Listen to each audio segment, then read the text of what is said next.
You're listening to the Extra Magic Hour, brought to you by Walt's Apartment Productions. Join the team in the studio as they bring you the spirit of Disney, Universal, and theme parks beyond through park news, history, and tips and tricks to make your next theme park vacation even more magical. Hey, everybody. Welcome to Extra Magic Hour. This will be part 2 of our super duper epic Christmas trip report that myself, Courtney, and Kelly had. Last week, we did strictly Walt Disney World Resort, and we try to make it as short as we can, or only hit the themed topics such as a Christmas party, but that turned into a 2-hour show as it was, so which made us bump Epic Universe to today, which is awesome. I mean, it's a whole other show as it is. So yeah. Just a little reminder too, this is the park centric show for everything Walt's Apartment Productions, cruise news, Disney parks, Universal parks, Knott's Berry Farm parks, all the other parks around, even some Dracula parks popping up in Europe, and a pretty badass park we'll talk about later that we've briefly mentioned in Mexico. I've seen some stuff on that lately, and holy crap, but that'll come next year. I am one of your hosts, Joey. Hey, and of course I'm joined by my 2 traveling buddies and sisters, Courtney, Kelly. How's it going, ladies? We're doing good. We're excited to talk about Epic today. Yes. Yeah, I'm excited to get into our opinions and thoughts on Epic because it truly was a couple of really mind-blowing days, and also getting ready for Christmas and getting over this cold still. Yes, and yeah, we are brought to you by 3 awesome sponsors: Sunken City Designs, We're in the Park, and of course Getaway Today. We will hear from them throughout the show. Before we get to our big Epic Universe trip report, we do have a few small quick trips, and literally quick trips. Last week I forgot to mention one of the things that we did and that I was really looking forward to was going to the Polynesian. One of my good friends from the Tiki Cast that I've been friends with for a couple years now, Diz, you know him as Diz. He does Dr. Diz on Instagram, does some really cool tiki mixing reels. I met him in person for the first time, so that was a big highlight. He's one of the amazing bartenders or skippers at the Grog Grotto, Florida's Trader Sam's over there. So he was nice enough to put us on the list. So, of course, the 3 of us went as we did our hotel hopping day. Tori and Bethany met us, as well as Wesley, who's also a fellow Skywalker over there from Orlando. So we had a nice trip. And this was your guys' first time actually inside this particular Trader Sam's, right? Yes. Yeah, we had never been inside. I think we'd been to the Polynesian like every time we went, but I don't think we went into the bar because it's so hard to get into, or it has been really hard to get into. So it was fun. A lot of the time, well, 2 of the times we went, we had reservations for the Spirit of Aloha show, which is the luau that they had at the Polynesian. So it kind of, I want to say, overlapped with like getting there early and making reservations to get into Trader Sam's. So we just never really did it. And also I think we did like we got Dole Whips one time, but that's a big stint we've done at the Polynesian. So it was really fun to get to go. We've gone to Ohana though. We did Ohana. We did go to Ohana, for breakfast. But yes, we hadn't gone to the bar yet, so this was a good fun time. Well, this is cool, and if you haven't been there, it's a totally different vibe than in the Disneyland's version at Trader Sam's Enchanted Tiki Bar. They're a little bit more. So in Trader Sam's at Disneyland, you know, they do the chants and the volcanoes and the shrunken ships and the sinking, the shrinking people. And of course, one of the big, when they serve the they just chant, throw some sugar. It's really cool. But they go a little bit extra here at Disney World. And so when you order a zombie, the server actually comes up to you a little bit like a zombie, like this. Hope you're watching on YouTube because it's pretty fun. I'm sorry, but my depth perception is off today.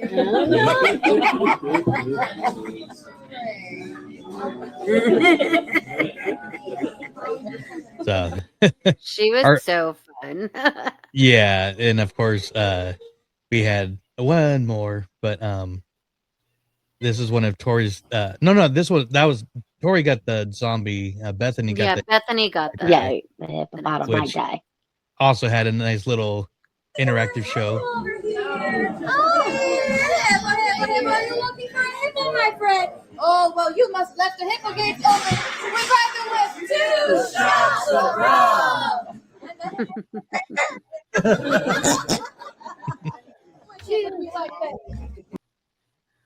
Yeah, that was so. Yeah, and then of course, one more drink, and it's cool because when you order the OA, they have an old animatronic from the under new management, the Tiki Room that had Zazu and Iago, which is terrible. But I was glad I saw it once.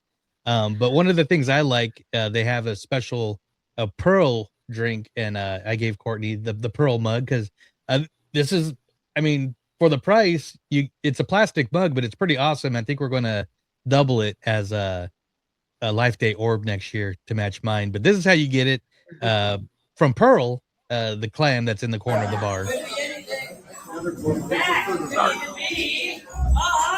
for it. Wait for it. Hold. It's a bird.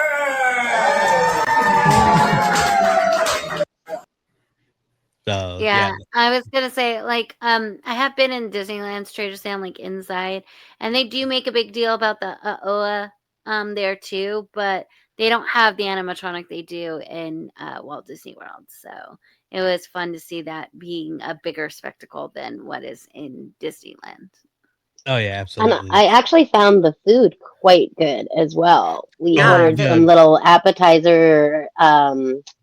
I ordered the flatbread. It was like a peanut pad thai flatbread. It was really good.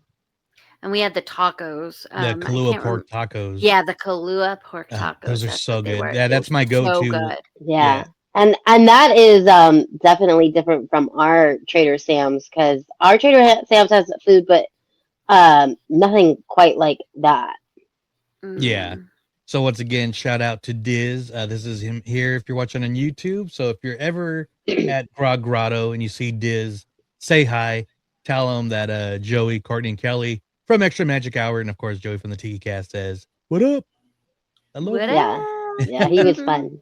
Yeah, he came over a few times to check on us and talk to Joey and get some selfies and things like that. It was fun. And gave you guys a history of Florida's Tiki scene, which is different than California's Tiki scene, which is very nice. And he also gave us a rundown of some replicas and some Easter eggs and things like that. Yeah. And one quick little bit of news that just came out at today or yesterday as of recording is Grotto is actually going to be opening a little early. So I think immediately, right? Yeah, starting today, they were open at 11 a.m. And where they used to open at 2, I think is what Diz said, right? Yeah. They started opening at 11 a.m. And then they now have a digital walk-up list that you can join through the app. So very cool. And that proved to be very successful at our Disneyland's Trader Sam's because that didn't last long. They now open at 8 as of like 2 months ago. So and 8 o'clock you could get a full the bar's open.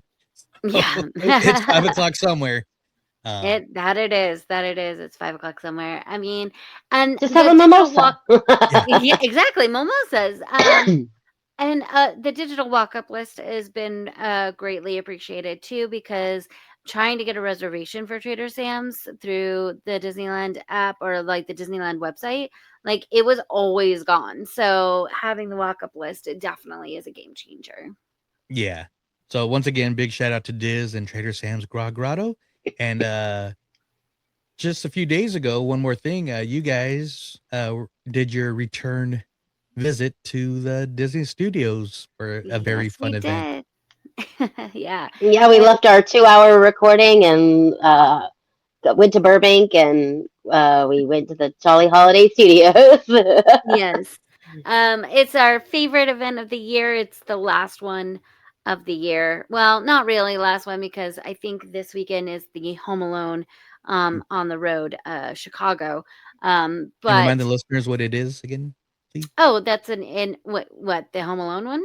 No. No, The the Oh, Jolly the Jolly Holiday. Holiday. So Jolly Holiday is the D23 official fan club Christmas party that it takes place on the Walt Disney Studios lot in Burbank, California. And it is a paid event, so you do pay to get in, but you get early or priority shopping in the Walt Disney Company store. So that's the store that like employees get to go into most of the time, and so they let D23 gold members shop and general members shop um, basically once a year, sort of. But you can also shop when you go on the tours. But at this one, you can shop. Then they have vendors come in and like some of our favorites is the Dolce. What are they called? The bundt cakes, Kel. Dolce Monticelli's are Yes. the rum bundt cakes that we get every year. Yes. And then they also invite Roosevelt's. They had Spirit Jersey there this year. They had Blackwing. They had A magician yeah, they or had a clown. entertainment this year. They also have characters. Goofy is always dressed up as Santa, and they have Mickey and Minnie, Donald and Daisy. I did not see Chip and Dale or Pluto this year, but they did have Woody and Buzz and Bo Peep and Jessie. Because it was Toy Story. We were celebrating the 30th anniversary of Toy Story. The archives always has an exhibit open. This one is Miss Piggy's Emily Cratchit outfit from Muppets Christmas Carol, and that goes with the outfits we saw at Walt Disney at Hollywood Studios when we were in Florida. This is also the workbench, Santa's workbench from Santa Claus 2, and then they had a Disneyland 70th kind of different things in the case on display. This picture just happens to be a couple of things from Captain EO, which we have the Hooter plush and the ship and a little tail end of the little cat flutter thing. I can't remember what they're called. The Furby butterfly.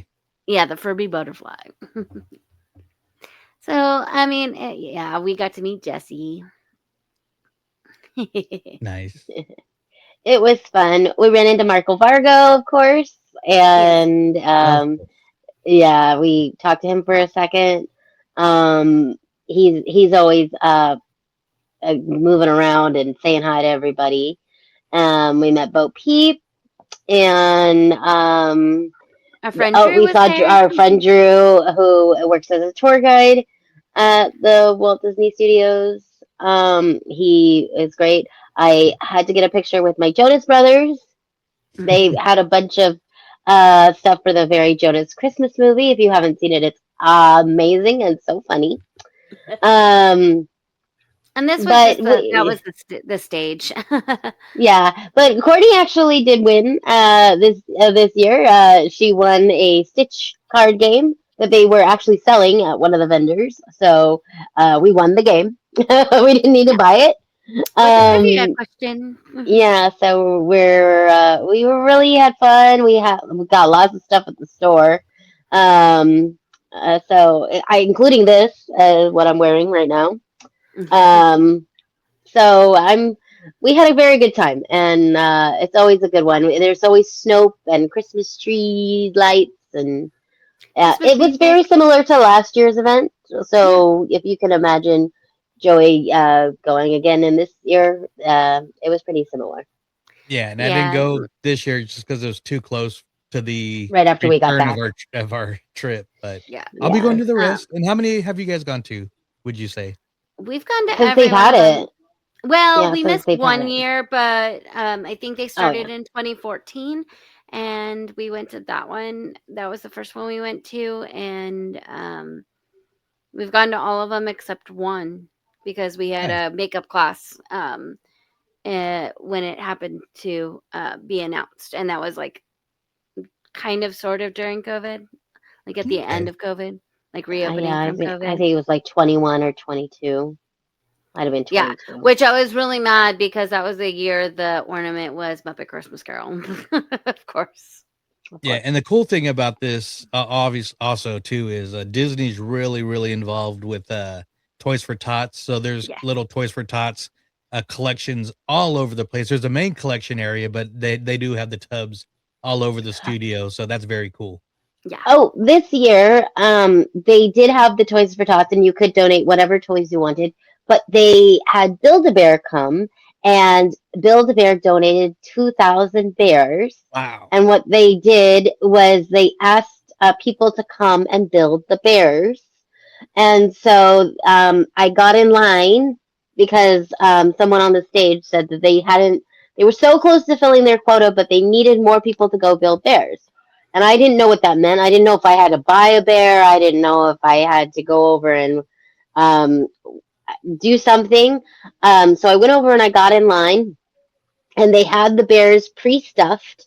And what they did was they gave you the heart, like at the store, Build-A-Bear. They give you the heart of the bear, and you had to like rub it and make it all warm, like a warm heart.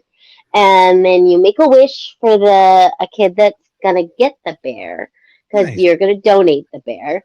And so you make a wish for the kid that gets the bear, and then they sew it all up and put it in the bear and put it in there. And then they had me say, they had a sticker that says, I bear leave, because it was bear leave, like bear in, and it had you write something. So I put, I bear leave in magic. Oh, nice. And then I took the bear, and you could take a picture with the bear. And on the Toys for Tots, it was like a little Santa's workshop. It was built like a little Santa's workshop. It was really cute.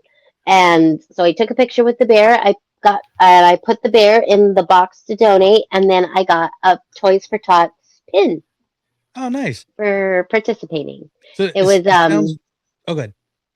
Oh, I was gonna say it was like the volunteers thing. Yeah. Yeah. And that's what I Yeah. was gonna say. It sounds a lot like where you put together a special either school pack or a food pack or Yeah. stuff for volunteer, and you get a little something. But Yeah, and they did give us $5 off a coupon to go build a bear if we'd like to go build a bear.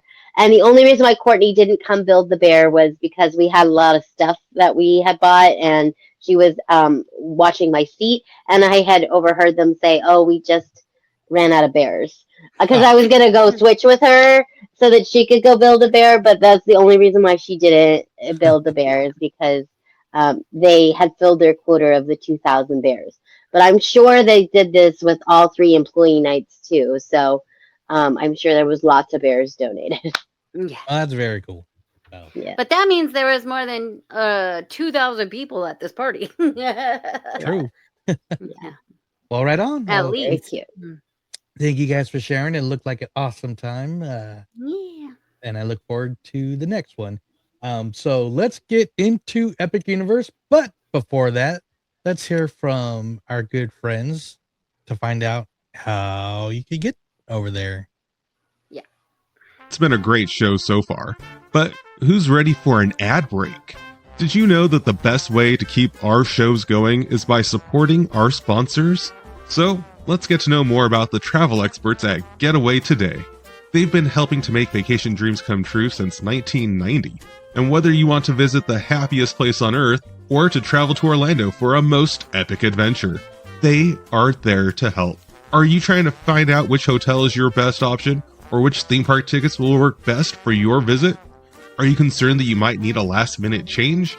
No worries. Their travel experts will help you out. Looking to book a cruise but don't know where to start? Hey, they can help with that too.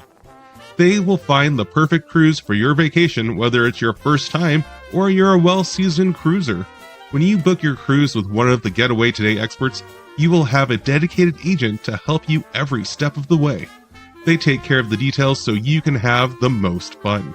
Getaway Today offers peace of mind travel, allowing you to cancel or make changes up to 72 hours before your trip. You will always have the most up-to-date vacation information, both pre-arrival and upon welcome.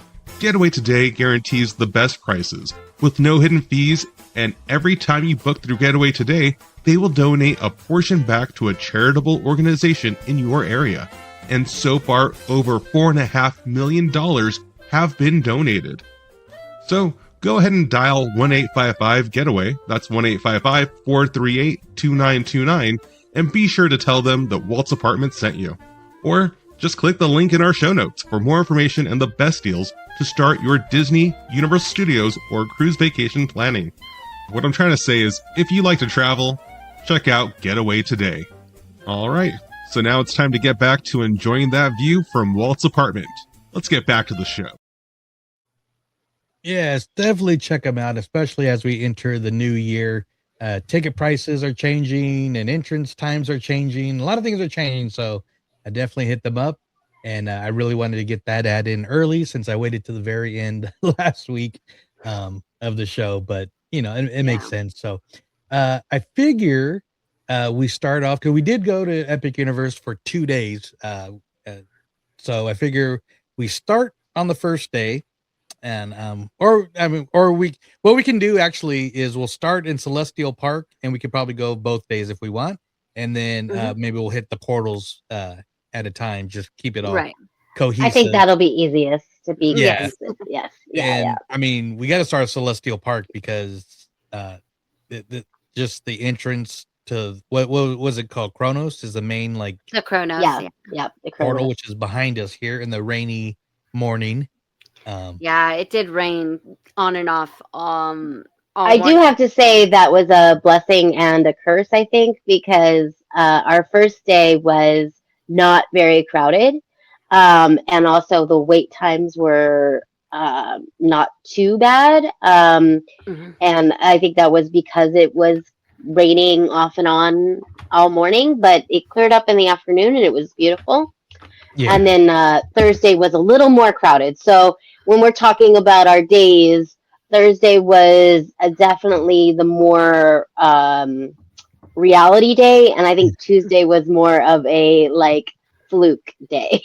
And as you can see in the rain, we're all in short sleeves. So it wasn't cold. So it was it was not cold. Rain, no. No, it wasn't cold. So, I mean, what did you guys think as we were entering this brand new park for the very first time? My first thoughts was that it was beautiful. It was just, Celestial Park was just so pretty. And everything looked so massive. It was just so serene too, because even though we didn't have early entry because we weren't staying on property, you couldn't tell when you walked into Celestial Park that there were actual people in the park already. It felt like we were the only ones in there for a little bit, and it kind of was because it was raining and at the time, and people kind of just scattered to the sides because they wanted to get underneath to get out of the rain. But it was serene. I think it was my first thought. It was just you wouldn't be able to know that other people were there. Yeah. I don't know. We walked into the shops, and even though it was raining, they were pretty empty too. Yeah. So I don't know if everybody was just in line for rides or they had gone into the portals, but I definitely felt like we were walking into a pretty empty park. Not that that's a bad thing or a good thing. It just felt like we were just kind of it was our park. It was our oyster to explore. I think what it was too is we were looking for a specific place to eat, and we did pass the Starbucks, which I think everybody was in there because there was a line for Starbucks, yes. But it was raining, so we didn't know where to go first or what to do. and a lot of things were on weather delay because it was raining. And there was a delay, I believe, at the Ministry of Magic, and I think there was also a delay in Isle of Berk and Donkey Kong Country and things like that are Yeah. outside.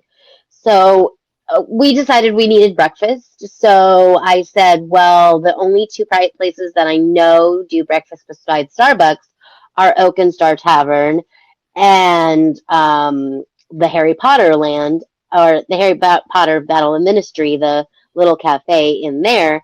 And I knew that Oak and Star had better breakfast selections for all the research that we did. I did none. Yeah. So a lot of the videos that I watched said that the Oak and Star was good for breakfast. So I was trying to find it, and I mean, it's a circle for sure. But if you don't know where you're going, I don't know that you'll be able to find it, because I did end up asking where we were going. We were on the right track. It's not easy to find. I know we were kind of hangry at the time, but we didn't know we were. So you might. So I did end up asking, and we were on the right track. We just needed to go a little bit further. I don't know if we would have went the other side if we would have gotten there faster. Like I said, it's a circle. And I think Oak and Star was kind of like at the back of the circle. So we had to just keep going. But Oak and Star Tavern was really good for breakfast. Yeah. And if you're on our YouTube, we're showing pictures of the food on here. And I would say Epic food is crazy good. Yeah. And we'll kind of hit where we went. So this was kind of like their biscuits and gravy.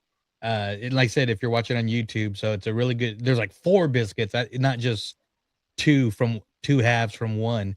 So they actually had 2 biscuits cut. On the second day, you and I shared this. So and this is like some really good sausage that's mixed in on the gravy. Got scrambled eggs and probably the best theme park bacon I've ever had. I don't know. I think it's like the best bacon I've ever had. I don't even think it's just theme park. Yeah. And it was thick. So Kelly can't shut up about the bacon. It was so good. I think we were hungry by the time we got food, and it was the first bite I took of anything on my plate, and it was just like, oh my god, this is so good. But it was so good we had it again because we could. So we were really on that, and it's a lunch place too. It's like a barbecue place, so I'm sure if their bacon is that good, their meat's probably spectacular. So I would recommend it for sure. They had really good live entertainment. They had a musical duo. Yeah. We had. They were, and somebody requested to sing "Defying Gravity" from Wicked, and they were kind of arguing over who was gonna sing it, and could they sing it, and would they sing it, and then they ended up singing it, and then it was just kind of funny because I was recording it, and he goes, "Oh, good, it's being recorded." It was funny. That was the Plastered Owl. We ended up sitting in like the bar area of the Oak and Star Tavern, so that's the Plastered Owl. And so the main thing that you guys need to be aware of with food at Epic is that it's all mobile order. So what that means is you do order it on your device, and you go and you sit down at a table, and either they will direct you to a table or you will choose a table at any of the restaurants, and you will scan the QR code and a menu will pop up, and you will mobile order your food, and then you have to scan it again and put in your table number, and then they will bring it to you.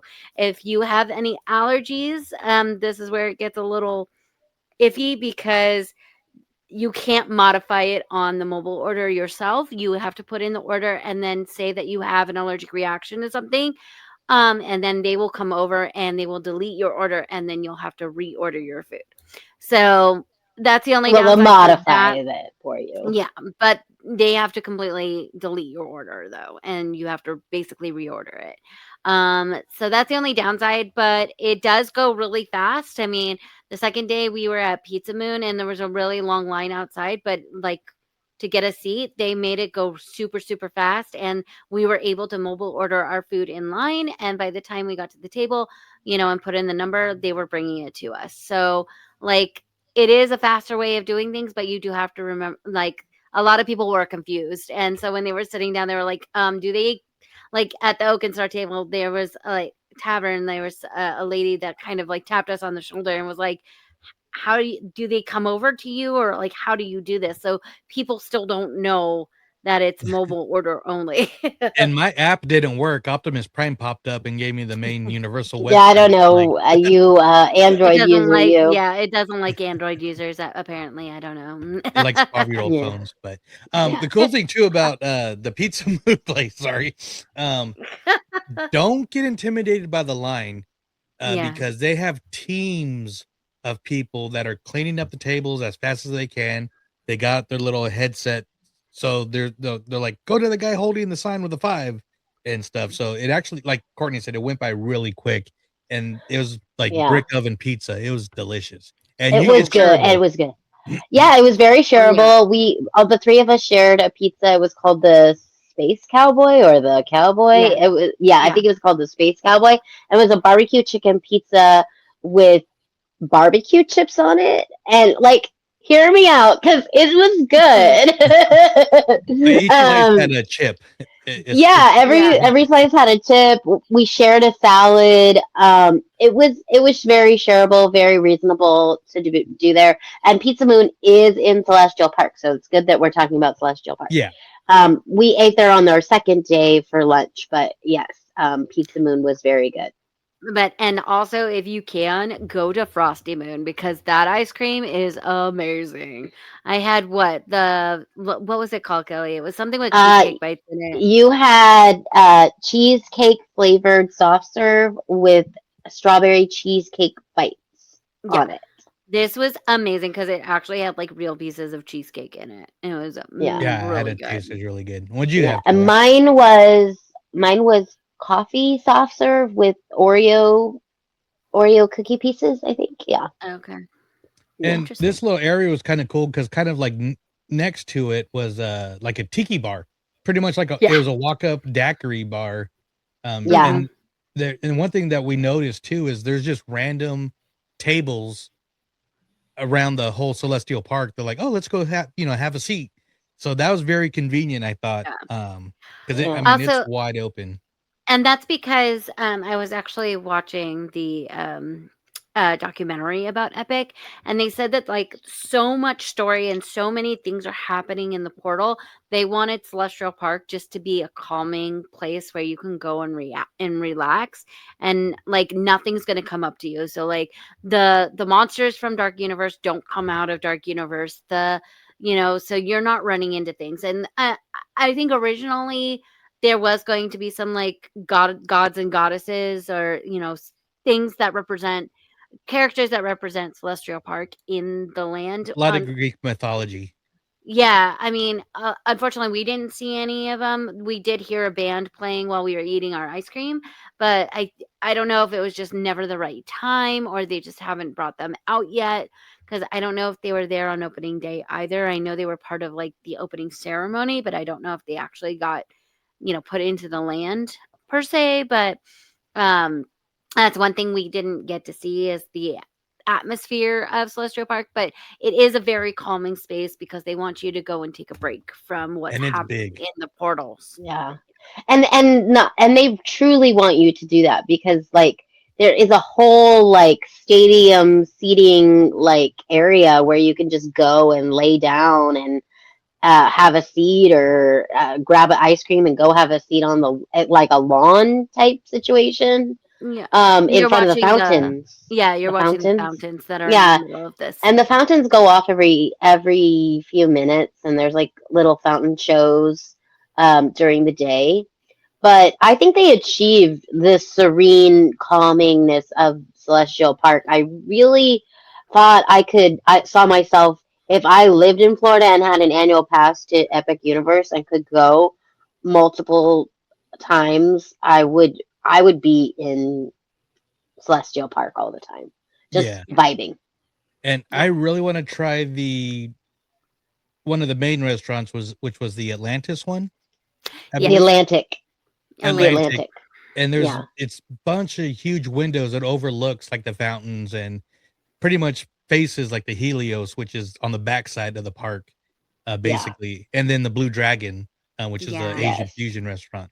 I think the next time we go back, we definitely need to make a reservation for one or both of those Both. restaurants. Yeah. Yeah, I would say Blue Dragon is definitely would be my top choice, but Atlantic is right up there with it. Yeah. Yeah.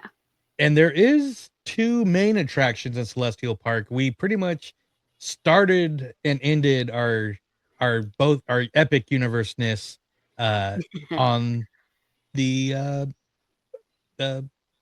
carousel. So, Yeah. The celestial, The constellation carousel. There you go. Yes. That's what I wanted to say. And again, this was a beautiful ride. It's not your typical carousel. It doesn't go. I mean, it goes around, but it doesn't only go around. yeah. So we did this. Like, so that was our first attraction. It was cool. Like you said, it's just, you know, during the day, it's okay. It's but- I think we didn't wait very long during the first attraction. I think it was like a 5-minute wait. It was very quick to get on and off in the morning. Yeah, but then when we ended the night, and also going back to Celestial Park, there's pretty much their version of a Kiss Goodnight, which is a huge fountain show, but all the portal entrances kind of get activated and light up, and they kind of highlight each one. So that was very cool. But we saw it from the line because we left Burke and we had like 10, maybe less than 10 minutes before the park closed, and we were like, "Are we still good?" And they're like, "Yeah, come in." And so we came in and saw the show that closed the park down, which was a good almost 10-minute show. It seemed like. Yeah, it was a long show for sure because they go through each portal and they go through Universal's like iconic music. Like they're playing some of the iconic music there. The lights and everything and stuff. So it was really cool. But this attraction at night was pretty amazing. Yes. I got a quick video. The part to write home about is when you ride it at night. It's a totally different ride. This park changes so drastically at night. Yeah, we're just waiting for our next trip, and the music is a bop. Yeah. I love the animals. I rode a ram, and then I think I rode a bear. Yeah. I don't know what you guys rode. And for YouTube, here comes the switch up.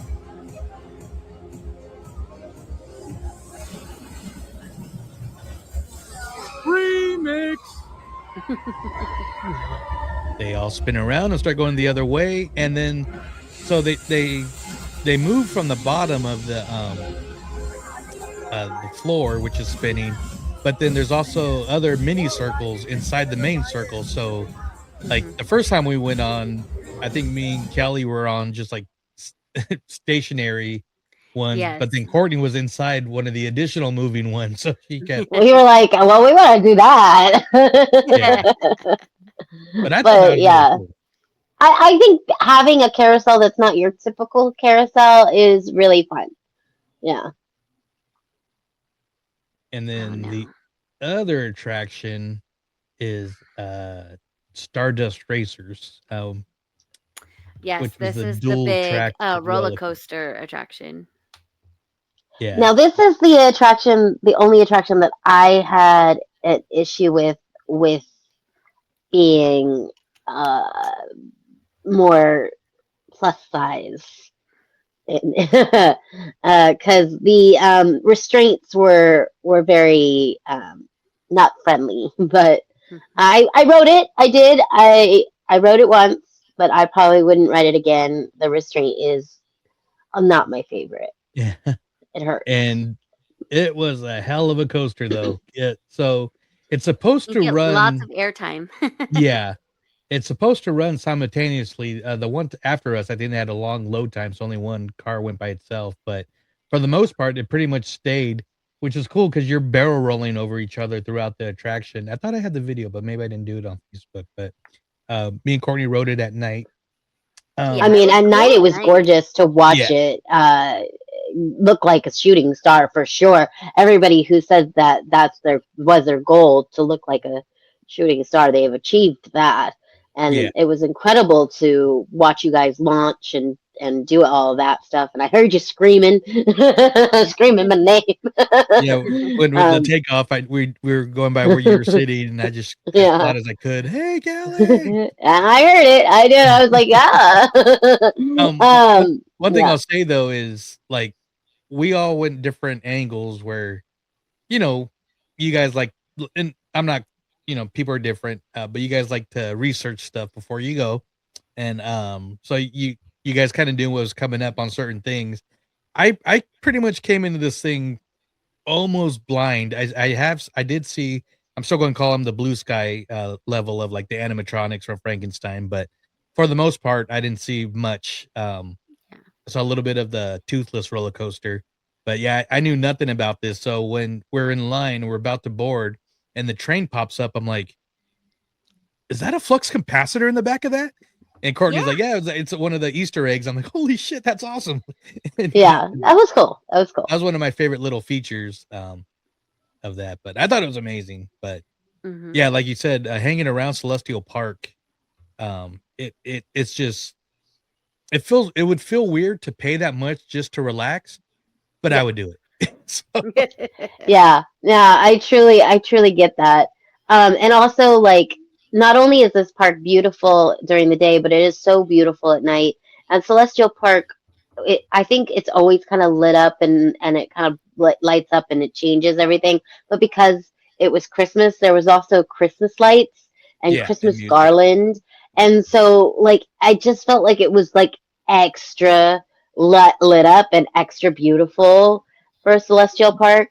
And, like, the Blue Dragon was lit up so beautifully, and all the portals were lit up. And, I like, it was just incredible to look at.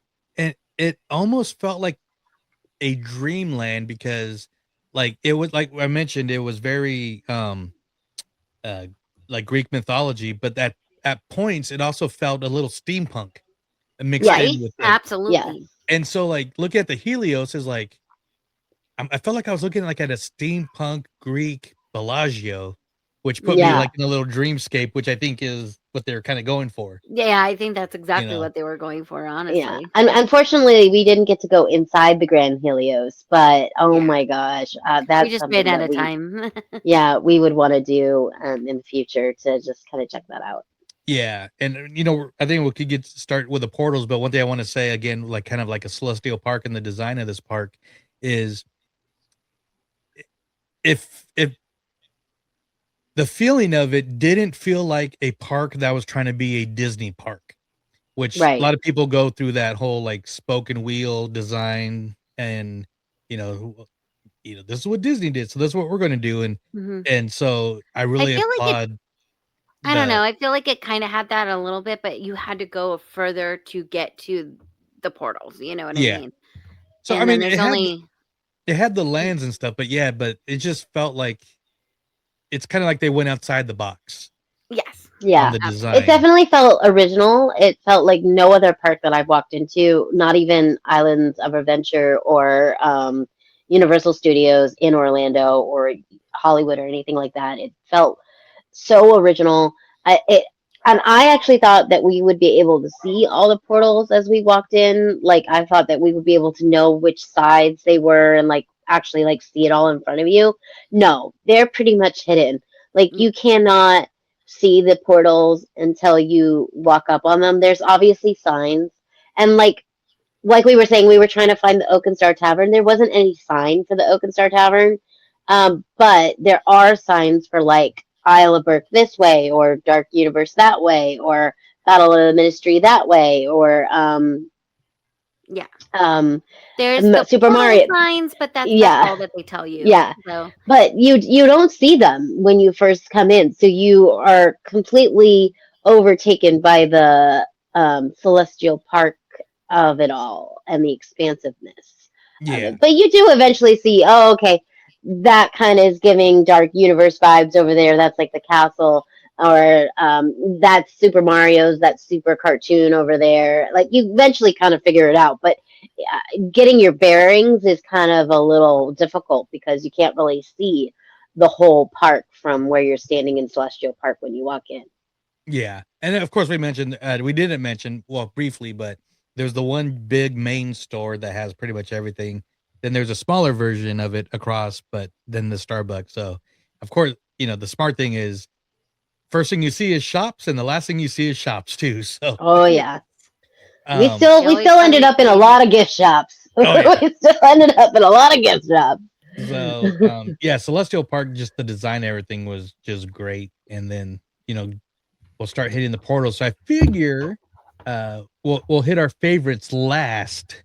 And I feel like if we didn't really plan this, but I was gonna start with the Nintendo since we have that in Hollywood, and there's some cool stuff we could bring up. Then we'll go to Wizarding World, Dark Universe, Infinite. I'm guessing we all enjoyed Burke the best. Yeah. I accept this order. Okay. I accept this order.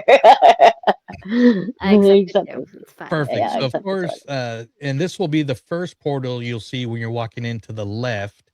Once you go through Celestial Park is Super Nintendo World, and got a picture of it at night. Yeah, I mean it was cool because we knew it was going to be just like the one at Hollywood with a little bit more. We'll call it bonus levels.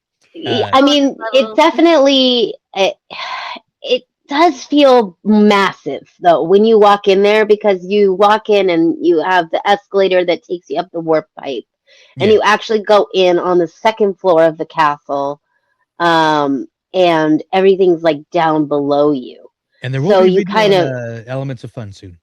Yes, and everything's like down below you, so you kind of feel the massiveness of this land, because when in Hollywood you walk in and everything is bigger than you, so you feel like you've shrunk down to the size of like Mario. And it feels smaller, right? Like and it feels smaller, and it feels like you could probably stretch your arms out and touch everything.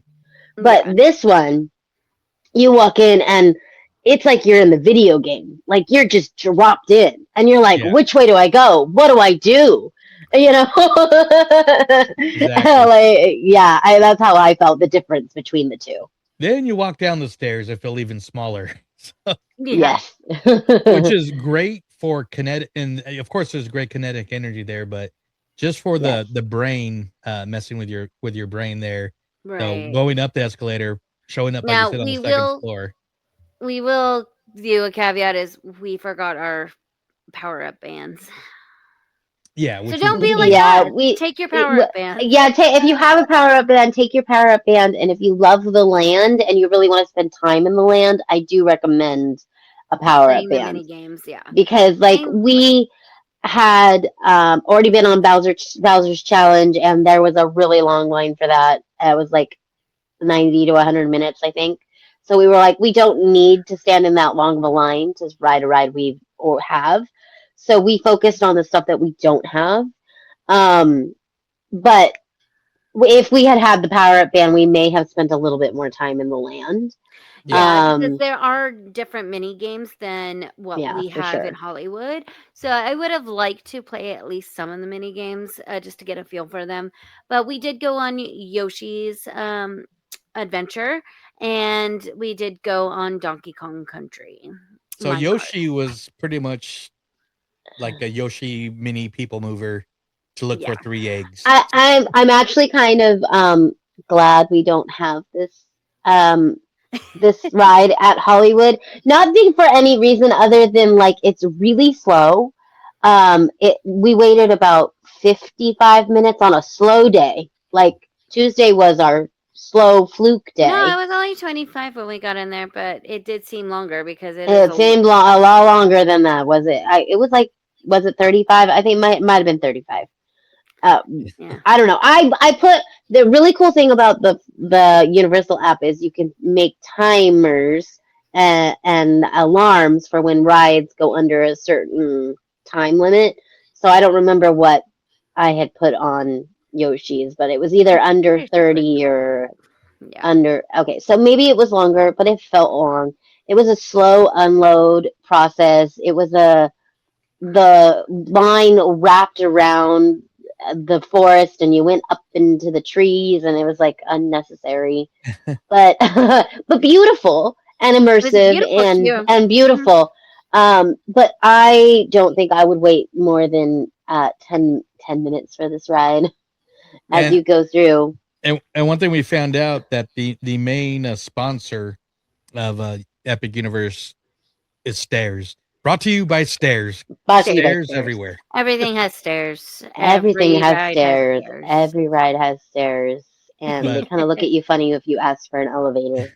But one of the big ones that we yes. were really excited for, and probably the longest wait both days, well, it would have been both days, but we'll get to that later, was Donkey Kong Country and Yes. the mine We car. love this Oh. ride. It was so good. Like, it was a more thrilling roller coaster than I thought it was going to be. And it was so awesome. It definitely was high on my favorites list. On the theming alone was incredible. Like, it just felt like you were in the video game, jumping tracks and going into places like the fog places. And we rode it at night at first, because that's just how we eventually got there. We rode it at night, and man, was that a pretty ride at night. And it's all lit up and it's great. I think for hours I had the drums in my head because you hear the drum beats, and that's even one of the mini games. Yes. Yeah. This is one of the views from just outside the exit. A lot of fun. But yeah, that was a fun ride, and so much fun. And like I said, it would have been longer, but we did get a little fast pass for any attraction from the previous day. That was good till March. So yes, yeah. When we looked at it, because it was at the end of the night, and we thought, oh, we should probably go use this. And then I looked at it, and it was like, oh well, it doesn't expire tonight, so we're using that Thursday. But that was really fun. Decided, is unanimous for that attraction. Well, I mean, the wait can get up to 135 minutes, or actually 210. So Thursday, when there was really long waits, I think I saw it most at like 135. It didn't go below 100 or 90 that I ever saw. And when we got in line the first time, I think it was at like 95, and that was Tuesday, and that was the slow day. But it also was on a weather delay in the morning, so there was that too. This is one that will go on a weather delay because some of the track is outside. So, and the this is also What? And what I have learned from looking at the line and observing the line and the two times that we rode it, this is the one that everybody decides to do single rider on. Which I don't think that's the best idea, because it is only 4 in a cart, and so like not many people are gonna be riding single on this ride. It was a long single rider line. Yeah. Both times we rode it. Very long. Yeah, and I don't recommend.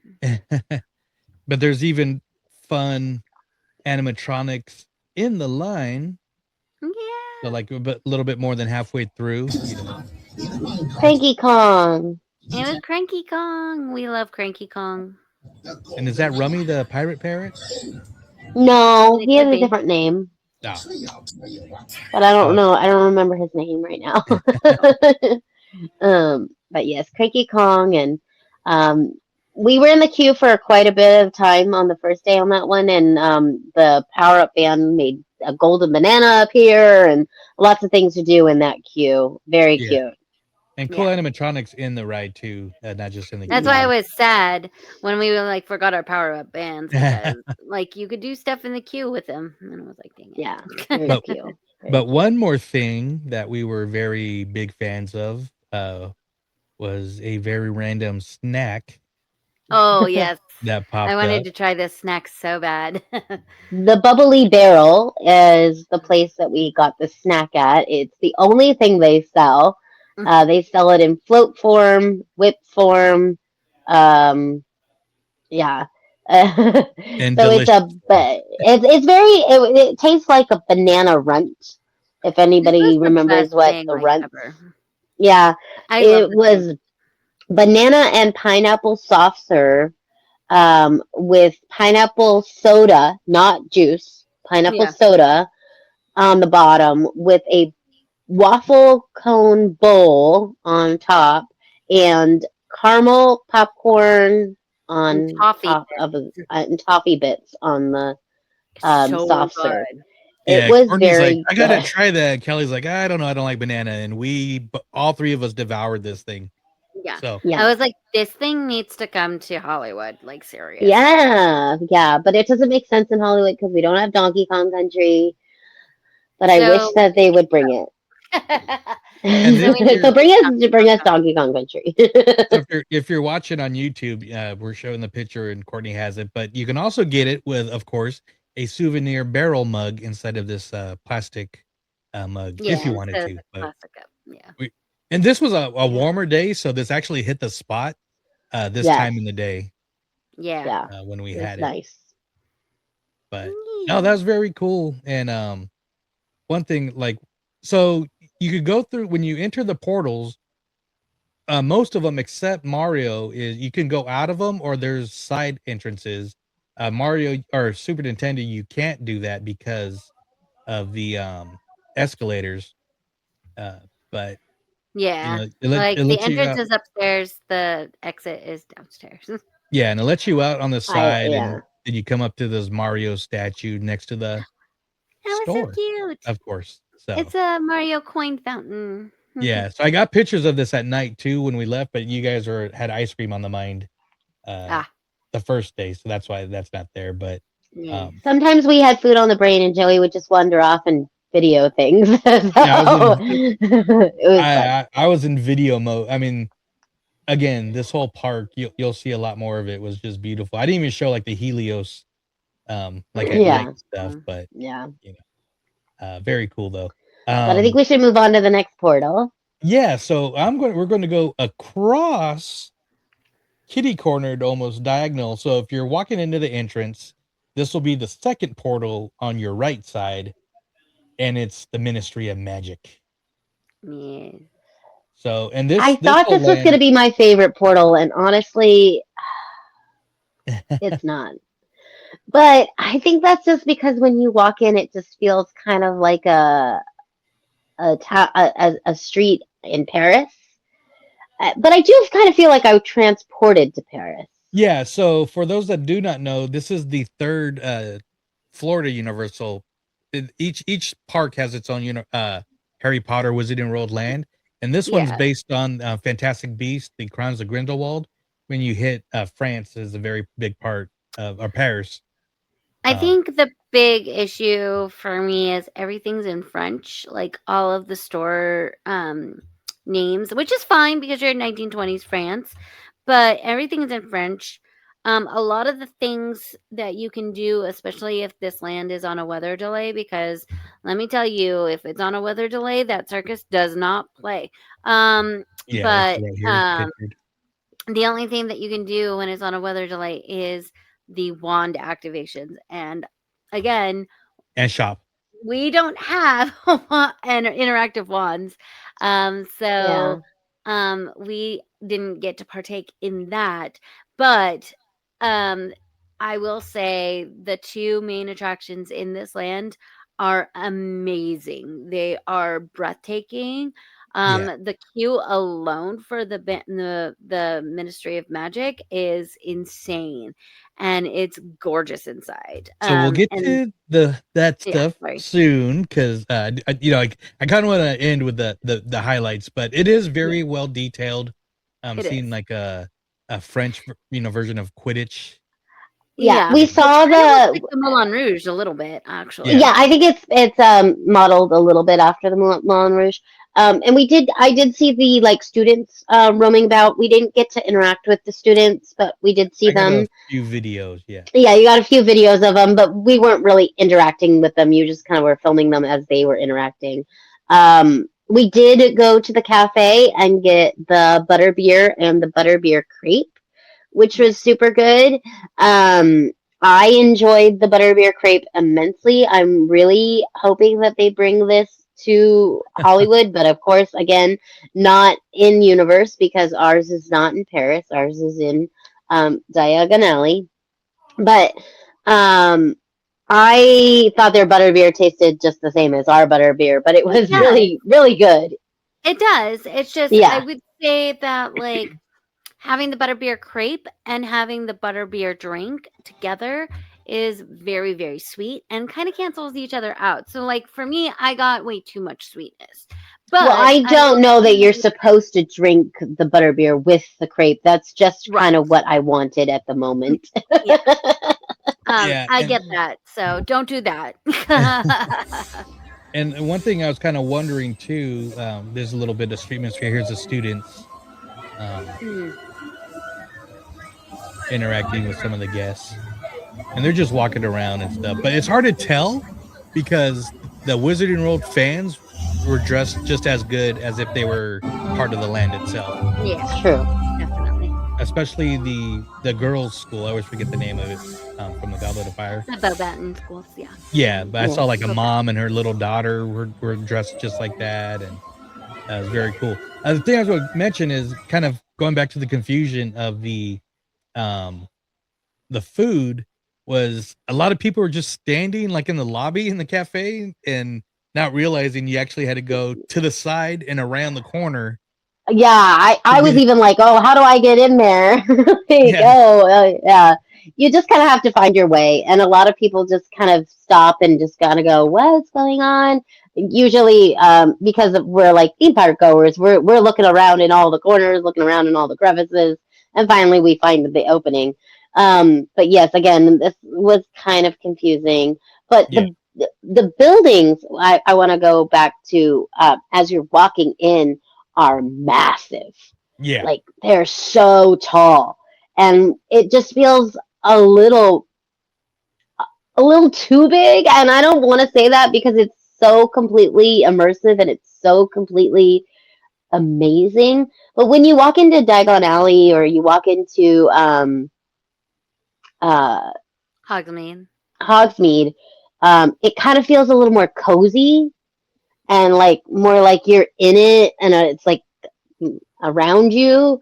This just felt like massive. yeah. The scale of it was for sure Yeah. huge, and no matter where And you like at went. first, I didn't know which way to go for the ride. I didn't know what I was looking at this tent, and the tent was closed. And like, oh well, and you know the lines get so long and everything that like you don't really have time to be confused about where to go for a ride.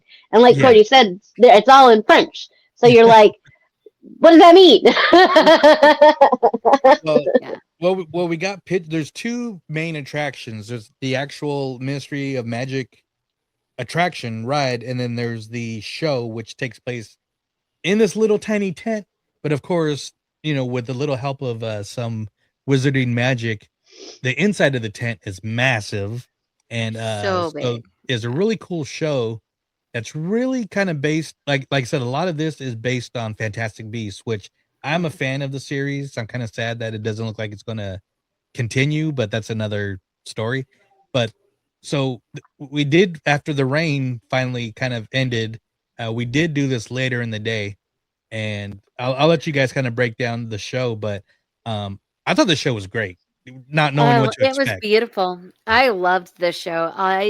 This is the circus that in the movie you get to first see Nagini. So I actually thought Nagini would be in the show, but that's not one of the Fantastic Beasts. This is actually so when you go into the queue, it takes you through the like lining up to go see the circus act. It's called Cirque de Arcanu, The and Cirque de Acanu. yes, Le Cirque de Arcanu. Yes, it like I said, it's all in French. And then they go and have you stand in this like round room, and the actors do come out and start the show there. And that's when you see them get the case for the Fantastic Beasts from, just have this The case. Newt's case. Yeah, it ends up being Newt's case. But so they're trying to save their circus show. And then after the kind of pre-show, but the show has already started, but it's a pre-show, you see this assistant lady, and she doesn't really know what she's doing. She's trying not to make her boss mad or anything like that, and he's telling her to get the case into the other room. And so, but then she accidentally leaves it open, and all the Fantastic Beasts come out of it. The one from the movie, the kind of like the white Wookiee looking thing with big eyes I'm that not kind of sure what gets it's invisible. I think He it's comes out of the case, which was cool. Yeah, I think he's what do they call him? A grip hook or something like that? I don't know. Yeah. No, Grip Hook is the goblin in Oh, okay, yeah. No, it was something with a G, but I don't remember exactly. It's okay, but he's Yeah. the main. He looks kind of like a gremlin, but he's not he called a looks like gremlin. Gurgi from the Black Cauldron. A In a little way, yeah. bit, yeah, in a way. But the puppetry and the costumes and I can't say they're animatronics, but I definitely think they're puppets. They're puppets. Are incredible. Yeah, And so huge. it without giving it away too much, it starts off as a traditional circus, with Kind of circus like acts. it's kind of like Cirque du Soleil. Yeah. A little bit, yeah. It's French, and Mhm. but then you kind of then the story kind of expands and it gets into the case, and there's gets back to Newt's case, which is a big part of the show. And then Yeah. you see, like you said, you do see animatronics, you do see great puppetry and costumes and even digital effects, which was, Yeah. like I said, I had no idea what I was getting into. So I actually didn't know either because there's no filming allowed. There was no filming allowed in the circus tent, so nobody had spoiled it as of yet. Yeah. So I didn't know what I was expecting either. And actually, it was kind of later in the night, so I was kind of a little disappointed when we stepped into that round room and we didn't get to sit down yet. Yeah, I know, right? I was like, I just wanted to sit down. Yeah, I was like, we just wanted to sit. Show, and I don't get to sit down. Come on. Yeah, but the attendant did tell us, "Oh, you're sitting in the next room," but then it took forever. So here's the thing: the time that it says the show starts, that's the time that the pre-show starts. Because I was thinking we'd be sitting down by the time the show started, or the time the show started. No, the time is when the pre-show starts, and then everybody walks in and gets a seat into that room that we're showing on YouTube. So you better be watching on YouTube. Yeah. And it takes a minute for everybody to get settled because they put us all in this round room in a clump, and we're no longer in a line. And so then everybody kind of fans out into finding a seat. And while they do it pretty quickly, it's not fast by any means. Yeah. And I'm going to embarrass you guys, but Courtney was really thinking Nagini was a big part of the show because it was the scene from the movie. And if you're not familiar with Fantastic Beasts, that's the giant python from the original Harry Potter. So the ladies are not feeling a python coming around the floor. No, but then there was there was pictures of snakes all over. So there were pictures of snakes all over. So I was getting prepared for it, but did not want it to happen, and was pleasantly surprised when it didn't happen. Yeah. But like I said, the show was great, so they did a really good job with this. And also speaking of pleasantly surprised, right after the show, we went on for the second time on the first day, the Ministry of Magic, which was only 15-minute wait, which was literally walking through the entire queue, which the scale of this thing was the scale of the queue, I swear, is like nothing we've ever seen. And like when they say it's a 15-minute wait and we just walked right on, that was just all walking through the queue. Yeah, so this is the part when you're on the transfer station, which this is the Metro the Metro Flues, but it's set up like a train station. And I found this, no, it's probably no news to a lot of people, but found this effect on my phone, which is the director's view, which gives me the front and back view, so I decided to record as we walked through the flue. That's cool. Of course, I have to make goofy faces, but It's a must. oh yeah. But the videos, the photos that people are sharing, including us, do not do this queue It doesn't. justice. Yeah, You it doesn't. feel like you're actually in the movie itself. Absolutely. I felt Well, like I stepped onto set. yeah, because they literally recreated the set. I was watching the documentary, and like they were interviewing Warwick Davis, and he was like, they literally recreated the set of the Ministry 1-to-1 scale. So it is exactly like it was in the movie. Which I noticed, like some of in the statue here in the middle, one of them looked like one of his mini characters Yes. in the movie.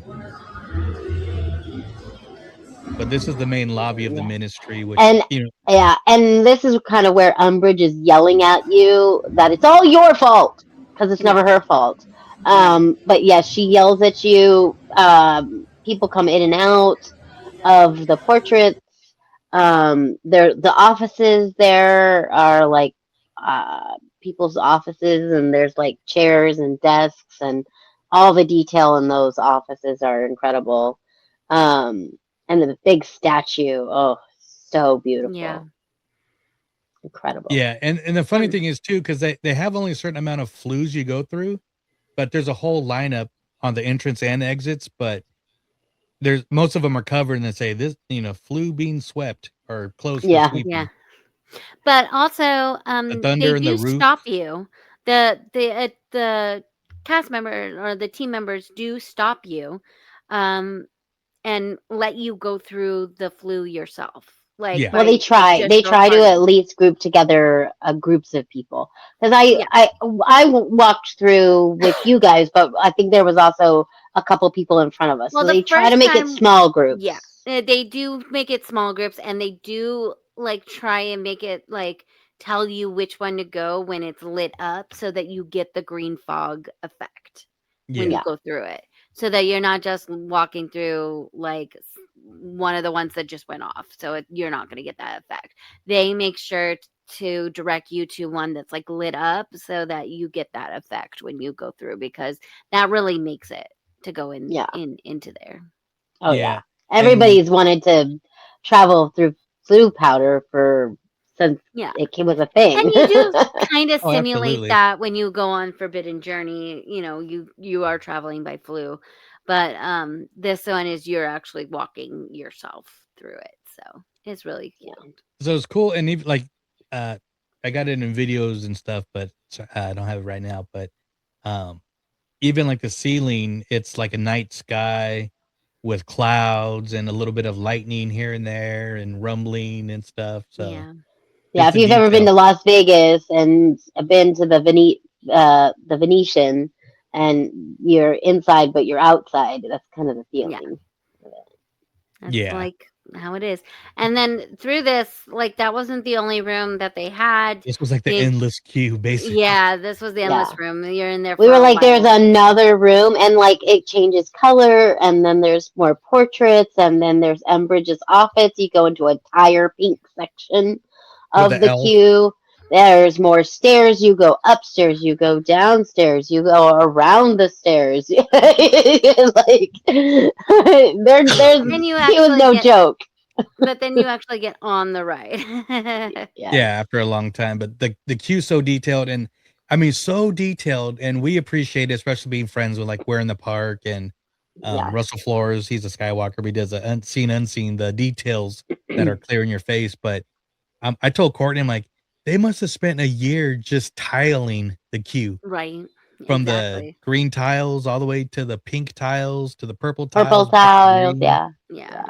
So cool.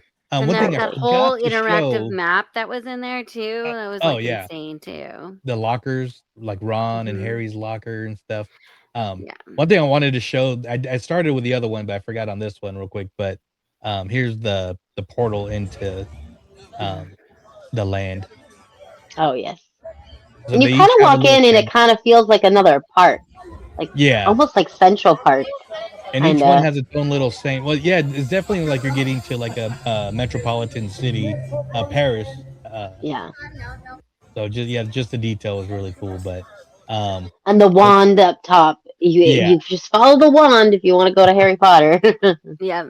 but we finally made it to the to To the the actual the ride. actual ride, which is focused. It's you're basically um there to watch the trial of Professor Umbridge, Yeah. and this ride was cool. So Oh, this ride is hard to explain. It's almost harder to explain than Rise of the Resistance when we first wrote it.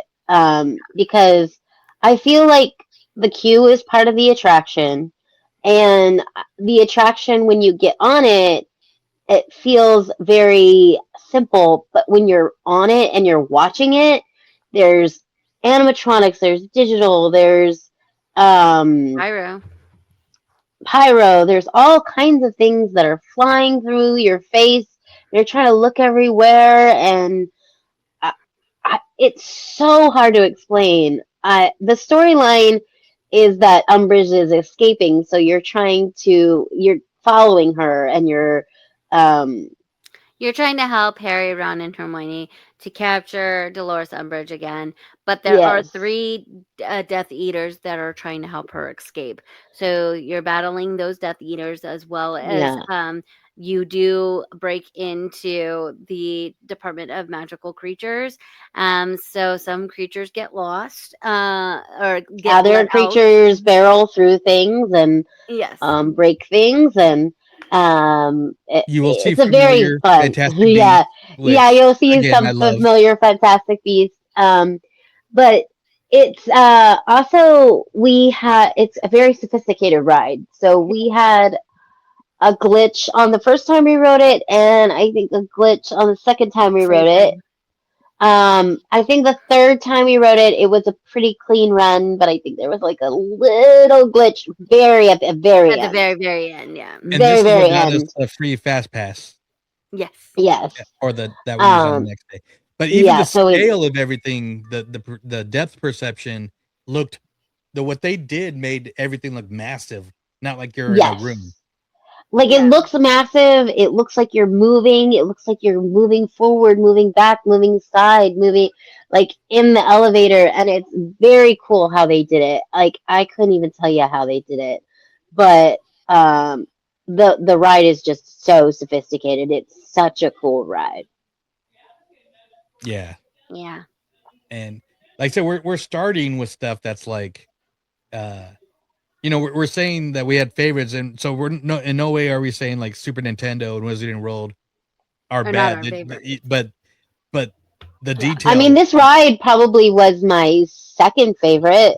The ride Yeah. itself, like The I think, experience. the experience is like my second favorite.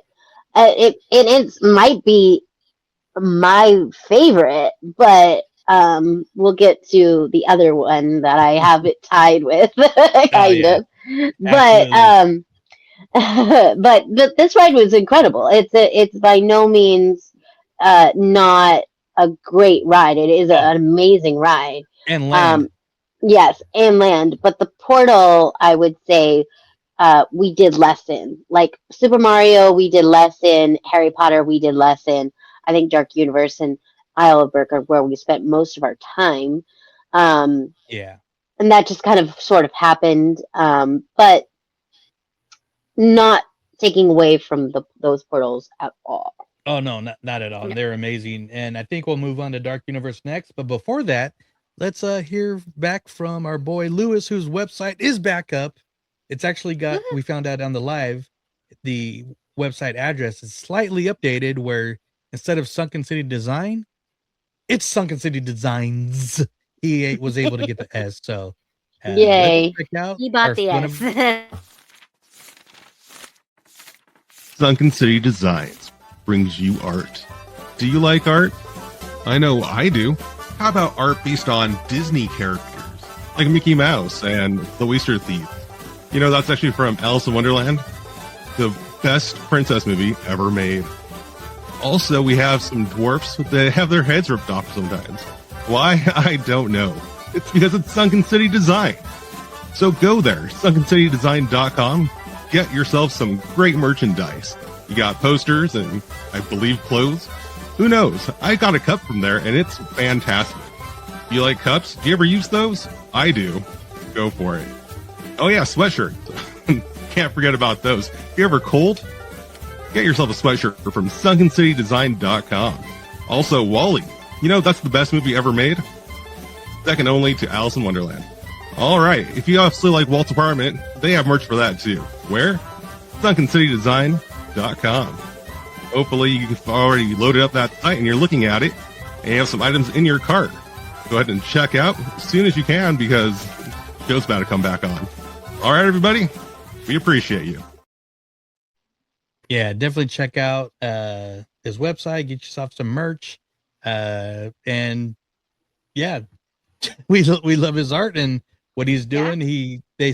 They got all the art supplies that they needed for his collection he was doing. So the Amazon list. That's amazing. I'm so happy. So let's move over to, this was the land that I was actually the most excited for, and I loved it. Daytime, nighttime. I will show the portal off at what it looked like at night.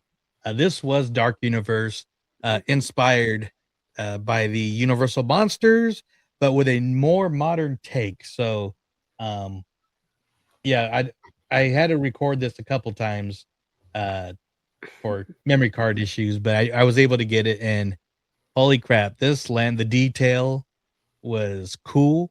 It was creepy without feeling scary. Well, at least to some of us. I was not afraid of the actual land, although I did get like a creepy vibe, but like I was okay in the actual land. Yeah, so but the detail was great. Again, there's two main attractions. We did ride both of them. One of them twice, and we did the was it the Frankenstein's Monsters?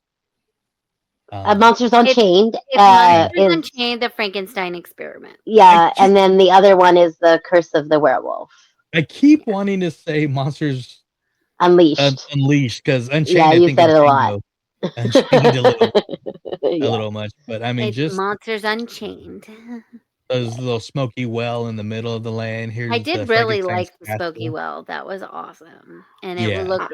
It had a really cool vibe at night. I thought this land came to life at night for sure. It was great during the day, and it was definitely spooky. And we were kind of in there when it was raining, so there wasn't a whole lot of atmosphere out. Yeah. But this came alive at night, and especially with the light moon in the fog in the clouds. That it was a foggy night. It was a full moon there, but the lighting that they have created in that land, that spooky lighting that's casting shadows everywhere, that's kind of giving off spooky vibes, was so fun. And there we were in there to watch the burning blade, and we took this picture in front of the castle, which was incredible. The castle is definitely the crown jewel of this land. Yeah, that's the burning blade.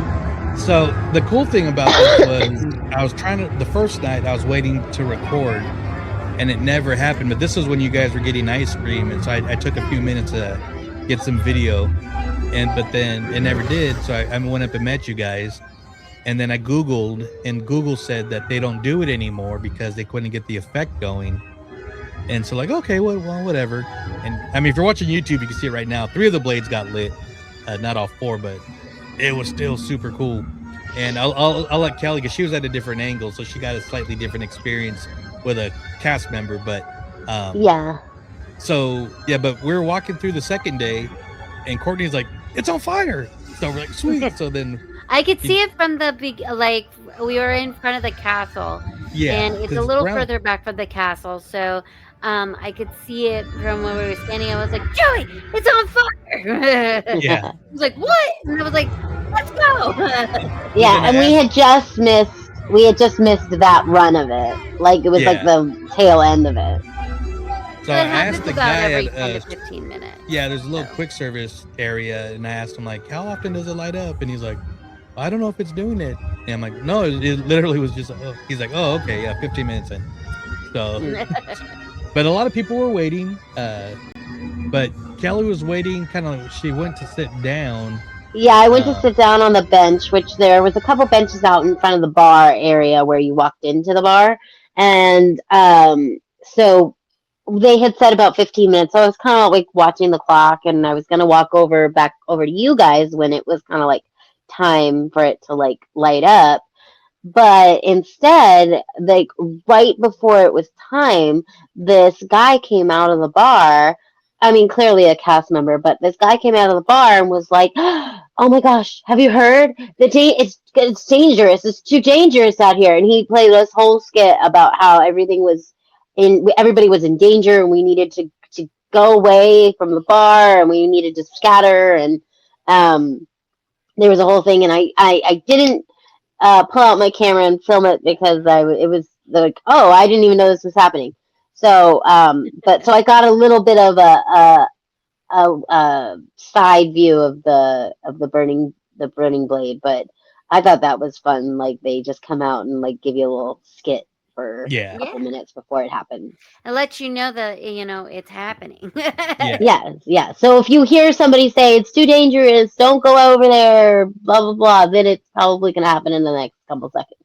Absolutely. And if you're watching, well, of course you watch it at night, but actually the lighting goes out if you saw the video, and then music starts playing and it gets louder and louder, then the lighting kind of goes back on. So that's what little tell.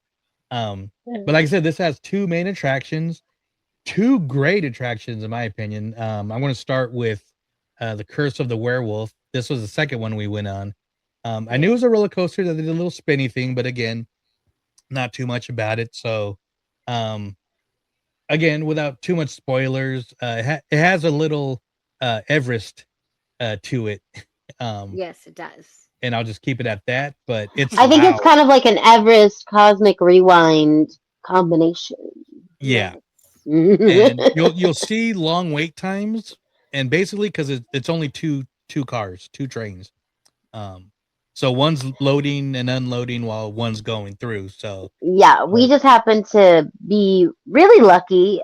We walked over there and it was a 35-minute wait. Well, it started pouring rain as we were walking over to this attraction. Massively pouring rain. Massively pouring rain. So we all ran to get underneath the canopy that was blocking the line. And well, that line never formed, and we found ourselves at the front of the attraction in under, I don't know, 2 minutes. 5 minutes. Yeah, we got under, and we only had to wait for like 1 or 2.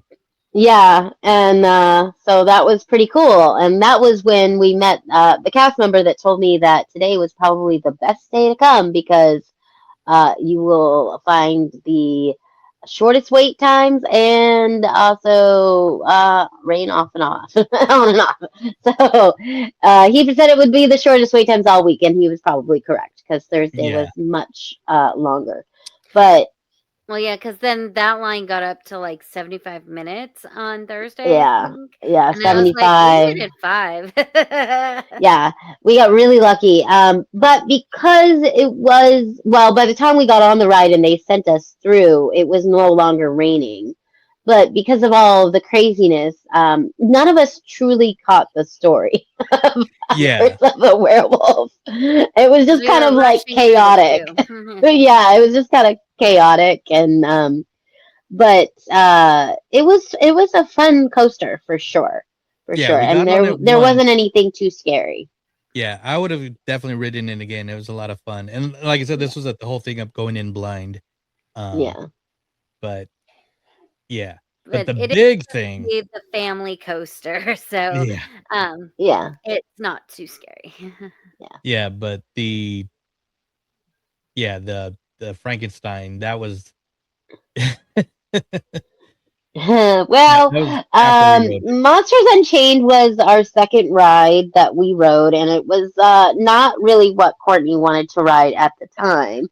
because she was not prepared to ride I it wanted to as one of get her my very first attractions of I wanted to get the. my nerves out of the way. Like I don't know what I was expecting, but like yeah, I this don't know that you would have done better later in the day either. I I don't think you know. would have psyched yourself out either way. But it didn't help that it kind of had a delay while we were in the queue. In this room in Um, particular, which In is this a room. in busted this room costume. in particular, yeah. So that didn't help either. But this queue is also incredibly detailed and incredibly fun. I because Courtney was scared, she kind of was hanging back with Joey, so I was kind of like going through this queue, very first official ride of Epic Universe, not knowing what's behind the corner. I think I went into a room and it said beware, and I was like, I don't know that I should be That was walking awesome. in this first. Very cool. My entire body. but but it I was was really terrified. fun. Yeah. Yeah, and Yeah. so you're going through Victoria Frankenstein, like she's taking over the mansion. So you see like updated tech of her, resurrecting uh Frankenstein's monster, capturing Wolfman, doing all this stuff, and because the story is she's trying to capture Dracula, which is her grandfather's biggest nemesis. She's trying to control Dracula Yeah, because she doesn't want the monsters to have a bad reputation because she feels like Dracula is giving the monsters a bad reputation. yeah, So she feels like Dracula, if she had control over Dracula, she would have control over the reputation of the monsters. and at Mm. the same time, because in the pre-show you kind of get how brilliant she is, but then in ways she's also kind of a, mad scientist. Oh, I was going to Well, say She's a mad monster scientist in a herself, way. honestly. Because like Yeah. that's what Frankenstein is. It's like who's the monster? Like the man or the monster? Well, Exactly. that's exactly what she's trying to prove is that like her grandfather was not the villain. But I then she don't. becomes the villain, But But then her sort of. purposes are kind of crazy too. yeah, her ways is kind of insane. But the queue is you walking through the mansion basically. Like you go Yeah. through rooms, you go upstairs, you go through more rooms, you go through Catacombs. catacombs. It's like you're walking through this mansion. The pre-show we saw once. We didn't get to see the pre-show twice. The full. I wish we had gotten to see this pre-show again because it I was did. so cool. Yeah, so it starts off with a video of Igor, but then part of the video he's showing the riding mechanism that you're going to be on, and it's going crazy because it's in front of the video screen. Then he's like, "The doctor will see you now," and then that's the animatronic of Victoria and the Frankenstein's monster, which were freaking awesome. They were pretty cool. The second They time, were so cool. yeah, but the second time, you just walk right through it and you can see them. It's a pitch black room. Yeah. Yeah. But the ride itself, again, kind of going with Ministry of Magic, and best thing to compare it to is Rise, where they give you every trick in the book. They give you video screens, animatronics, electric shock feeling in the seat. I mean, they hit it all, and it is amazing. I loved it. This was a thing. This is probably my one knock on the attractions. Everything went down at times and multiple At one times. time. Yeah. So it just takes time to reset. But I'm not going to say where, but there's a specific scene where we stopped. It was not the happiest of places to stop in. So I was looking over at Courtney, and her face was buried in her hands. She did not want to look, and I don't. Yeah. I mean, I don't blame you. I mean, I have had this issue with other rides, Indiana Jones being one of them. So I get being scared. I just kind of told myself I'm gonna do it. I don't care. I want to see it. Kind of how Courtney did it with Tower of Terror. She was like, I don't care. I want to see it. But I just kind of tried to psych myself up instead of out. And it worked. I think this is such a cool ride. It is. Yeah. I'm gonna say it is scary. It is scary. It is scary. But I think if you can get past the fact that it's scary, then it is a cool ride. And I would compare it to Rise of the Resistance as in technology and queue going from queue to ride. But I also would compare it to an elevated version of Forbidden Journey that they have, because it's the same Kuka arm that you're on, and it definitely feels elevated with the electric shocks that you're feeling and the I hated that. breathing that you're hearing, and it definitely gives you a full experience, not just Luckily, I in don't your think face. I ever really heard the breathing part, because The only time I heard the breathing was the only time that I heard breathing was when we were stopped and the attraction was off and there was no noise. So I don't know if it was the breathing in your ears that you're hearing that maybe is like behind the soundtrack, or if it was you breathing really hard. It could But have it been was both, really honestly. hard. It was really hard breathing. I didn't hear, because all I heard you guys was screaming at the top of your lungs. Like, I mean, I screamed. It was scary. It was scary. Don't get me wrong, but I did see the whole attraction and I did make it through it twice. And once that shoulder strap went up, Courtney hauled ass off that thing. Both times. I will say that, like, I did try to keep my eyes open. I saw Igor take control of the thing. I did see Quasimodo, although I did kind of close my eyes because I was like, I don't want to see his face. But I did know Quasimodo was inside a bell. I did see the Phantom of the Opera, and then I did see Victoria kind of talk to us at the first thing, and then Frankenstein made a gesture, and then all of a sudden they were yelling at Dracula, and then that's when I was like, nope, I can't do this, and my eyes went shut so close, and then we were moved a little bit, and then that's when we got stopped in front of the in the place where we were, and luckily nothing really was out, but like I could see through a window, but I did have my hands covering my face because I didn't know what was going on. And the thing is this is on a track kind of like the Haunted Mansion, so it will stop. Like there's no other way to get the disability, like ADA, like the wheelchairs people on to this, so it will stop. It is on a continuous motion belt, so it will stop to let the people who cannot walk that well on the platform get on the ride. So it will. I felt bad though, because I every time I like turn to take a video or something, you're like, huh, like don't let go of my hand in the queue. I love this land in ride. I do think our second run of this attraction went better. It did go down while we were in the queue, but it didn't go down when we were on it.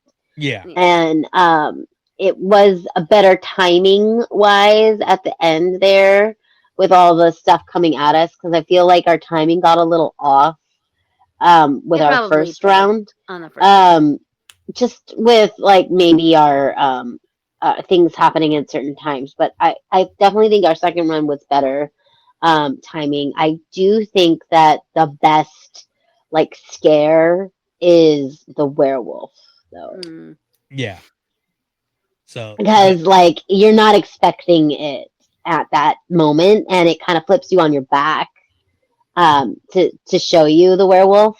But Dracula is massive, like so big. He's so massive. All the characters are like, I think like extra big on purpose to give them that extra or make you feel that much smaller. And then it goes over like the creature of the Black Lagoon, and they're like at your feet because you're up in the air, like a Forbidden Journey, and he kind of grabs at you too, and that's kind of scary too.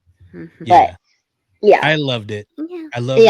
I'm gonna say I loved it too. I do think that it's quite a scary ride. Like it's not for the faint of heart for sure. I was if literally you're scared of anything when I got off. If you're scared of any of that, I would say probably steer clear. But for the technology of the ride, for the animatronics that are in the ride, the story of the ride, I mean, it's top notch. For sure. I love the story, and I told you guys when we were there, at first I said I want a movie, but I actually want a TV, like at least a season of this Universal Monsters universe, this modern one. Yeah. I I know think who it would do plays well, Victoria. I think actually. it would do well. I think it. Yeah. I would at least watch the series because I know Yeah. I'm in my room and it's on TV and I'm fine. 'Cause- It's things when things are right there in front of me is when I'm like scared. This is why I don't go to HHN. This is why I do not walk through the Yeah. houses, because walking through that mansion is like walking through an HHN house with nothing jumping at you. You know. A little Yeah. bit. Yeah, a And- little bit. But now that you've watched the documentary, would you feel more comfortable in there? With some of them, like I think I would feel more comfortable with Dracula. I don't know if I would ever feel comfortable with the werewolf of where he's placed. But I think I would feel more comfortable with Dracula for sure. Yeah. So, do you guys? And I'll end on this for Dark Universe, but do you know who? I'm trying to get her name. I'm gonna butcher her name, but Jania Gavangar. No. She was in True Blood, but she was also like in the Star Wars Battlefield. Oh, okay. And the actress that plays Iden Verso, is that her name? In Battlefront, but she looks just like the actress. I think Ursa? No. Oh, okay. But she looks just like Victoria. Oh.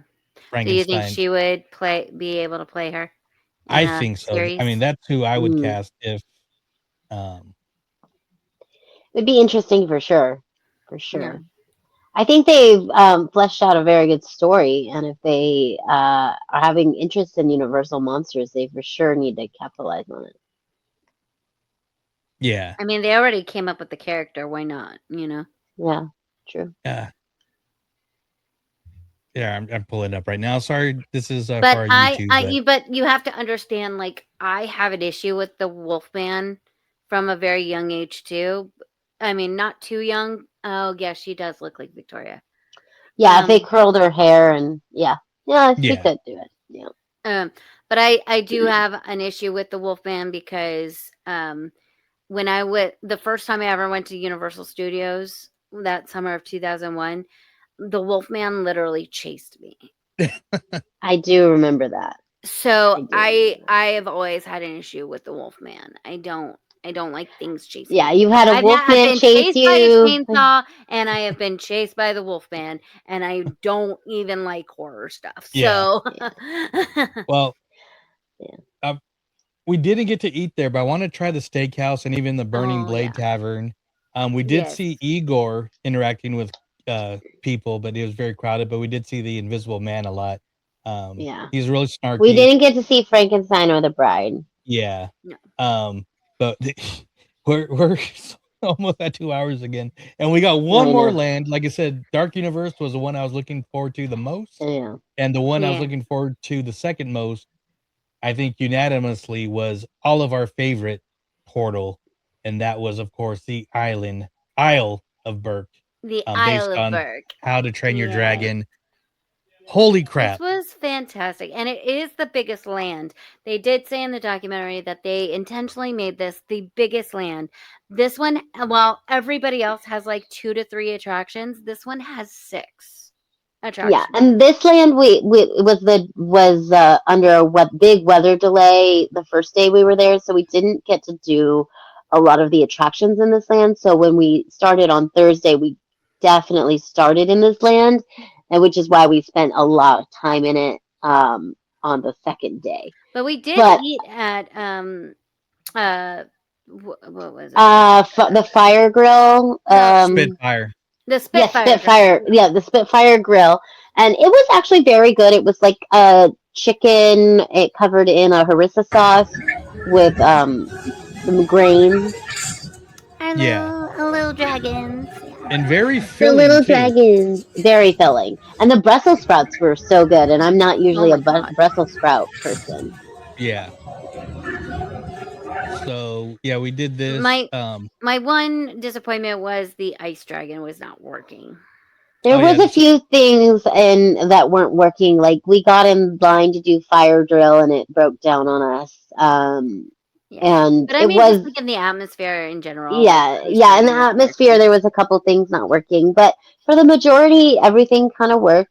And also, we had so much fun finding all of the dragons, and all of the atmosphere in Isle of Berk is crazy. yeah. We didn't even do half of it, and I think we So did most of it. for our YouTube viewers, I'm showing a picture. This is actually from one of the stores above the cash registers, and it's a 3 baby Night Furies from How to Train Your Dragon 3. And they're snoring, they're It is so cute. yeah. Then we saw was it the Pouncer one from afar? Yeah. Oh yeah, you guys did. I didn't see Pouncer. I Um, wanted to see the baby dragon so bad, but that I just had means we memory have to go card back. issues, but I got a very cool video of Rough Nut and Tough Nut playing around on a bench. But I did get them later on the second day. That'll be on Elements of Fun video coming out shortly. But they were fun. so much fun to interact with. Yeah. And Tough Nut. They are spot on. But just the scale of everything in this land was just bonkers. This is one of the restaurants that we didn't go to. I'm like, there's a lot of places to eat, but the forced perspective of a lot of this was just amazing. Yeah. I think this is Mead Hall, right? Yeah, this is Mead Hall. Like, you just need to go and spend like a day in each portal so you can like just eat all the food. Like, seriously. Yeah. Eat all the food, do all the atmosphere, talk to all the characters. I mean, it's incredible how this land is alive, and all the portals are alive with atmosphere and characters. After we ate, the first thing we actually did do in the land was to see the Untrainable Dragon show, which is a fantastic show. This was amazing. We said the Le Cirque Arcanu was good. This one topped that show, and we saw this one first. Saw it twice too. Yes, we saw it twice. So yeah, it was a great stage show. Great,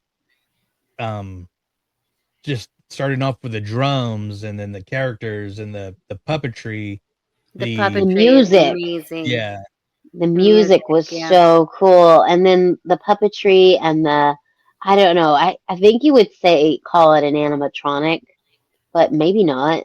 Maybe it's just a puppet. But the dragons that fly over you and just kind of, I don't know. It's so cool, and they hatch out of eggs right in front of you too. Yeah, and the video on the side. I mean, it was and all the lands had great music playing, but John Powell's score for How to Train Your Dragon is one of my favorites. So the fact that this is just blaring so loud throughout the land, and I think me and Courtney kind of figured, because as they were doing the final touches, he was scoring the live action version, so he probably did some new arrangements specifically for the park. But oh geez, yeah, just everything in this land was so good. We loved it, and then especially like I think we spent the entire first half of the second day here. Yeah, not by not by like we wanted to. We just happened to spend the whole morning there because the lines were kind of long. I think we spent about 50 minutes for the roller coaster and about maybe 30 minutes for the Dragon Racer. Yeah, something like that. Something like that. Yeah. So they were longer lines. All I know is we got over there about like 11:30 because we did eat breakfast first, but then and then all of a sudden it was 2:00 and I was like, we need to go other places. Yeah, but the roller. But I did want to. We did want to see it at night, so we did go back.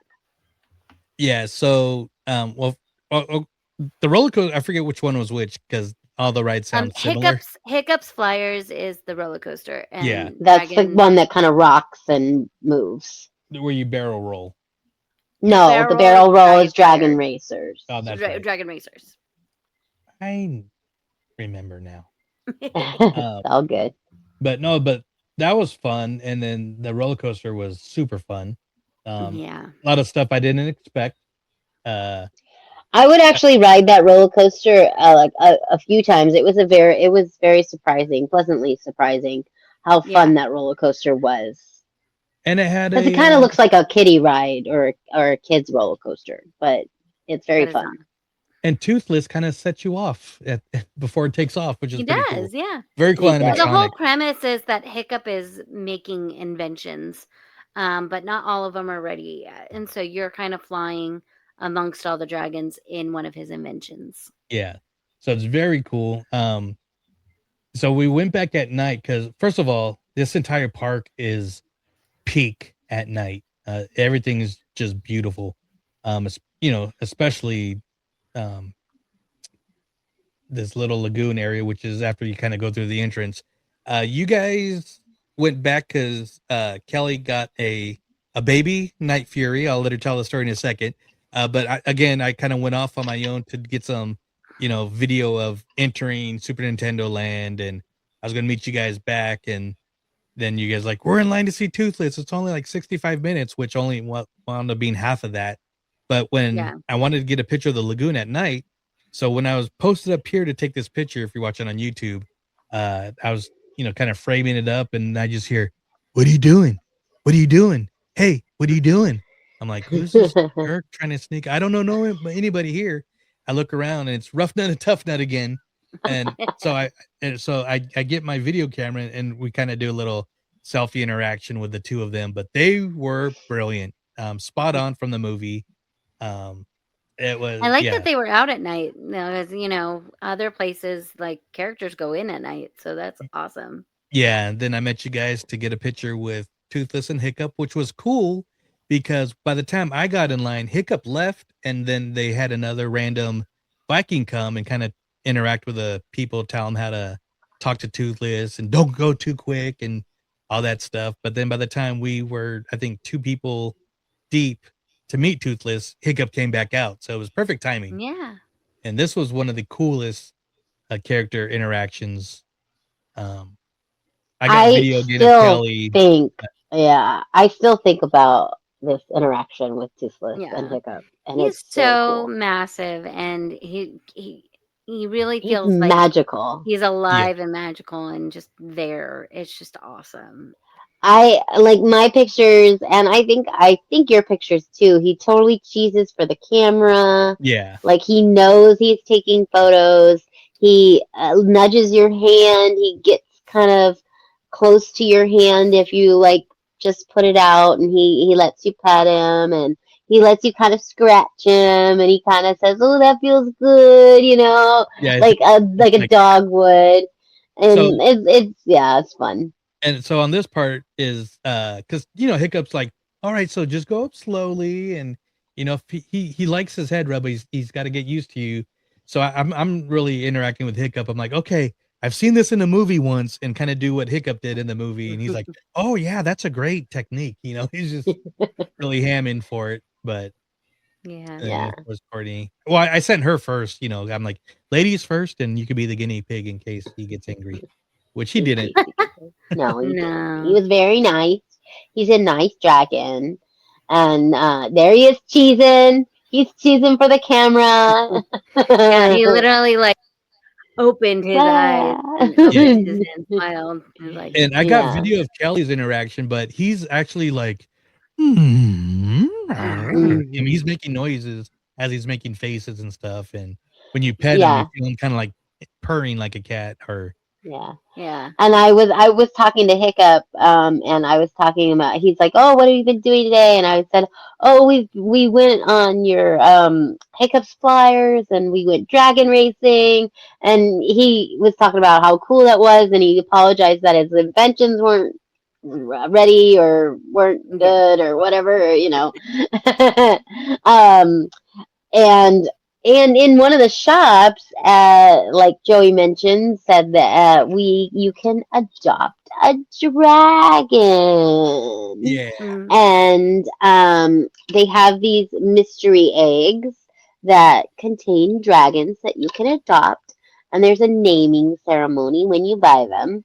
And this is Moon. Moon is a night fury, and he comes in a green egg, or yeah, it's pretty much green, yellow, but green. And yeah, this was one of my souvenirs that I bought, and he definitely is so cute in his little carrying case. You carry him on his little egg, and very cute. And Yes. that video will be on the Elements of Fun short too, because I was recording that. Yes, The merch was that was awesome. fun. I really dug the merch all over the parks, but then that land Yeah. especially, and Yeah, made me love the I movies even more. yeah, I went in thinking that I was going to love the Ministry of Magic, and I was probably going to like Dark Universe next. I think Isle of Berk was just so magical. I could I could literally spend all day in Isle of Berk and just be happy with the atmosphere, the food, the shows, the character interactions, the rides. I do think Dark Universe and Ministry of Magic have the two best rides.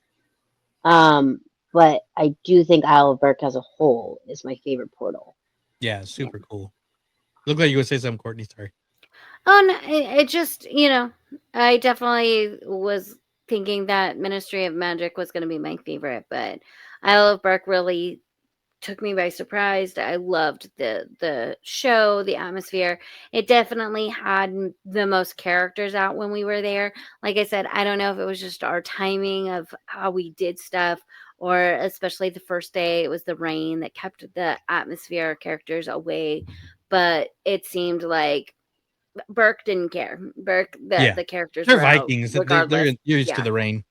Well, we went So, in there the first day, and everything was like a weather delay, right? So all the outside rides were kind of down, except for the water ride. If you wanted to get even more wet than you already were, yeah.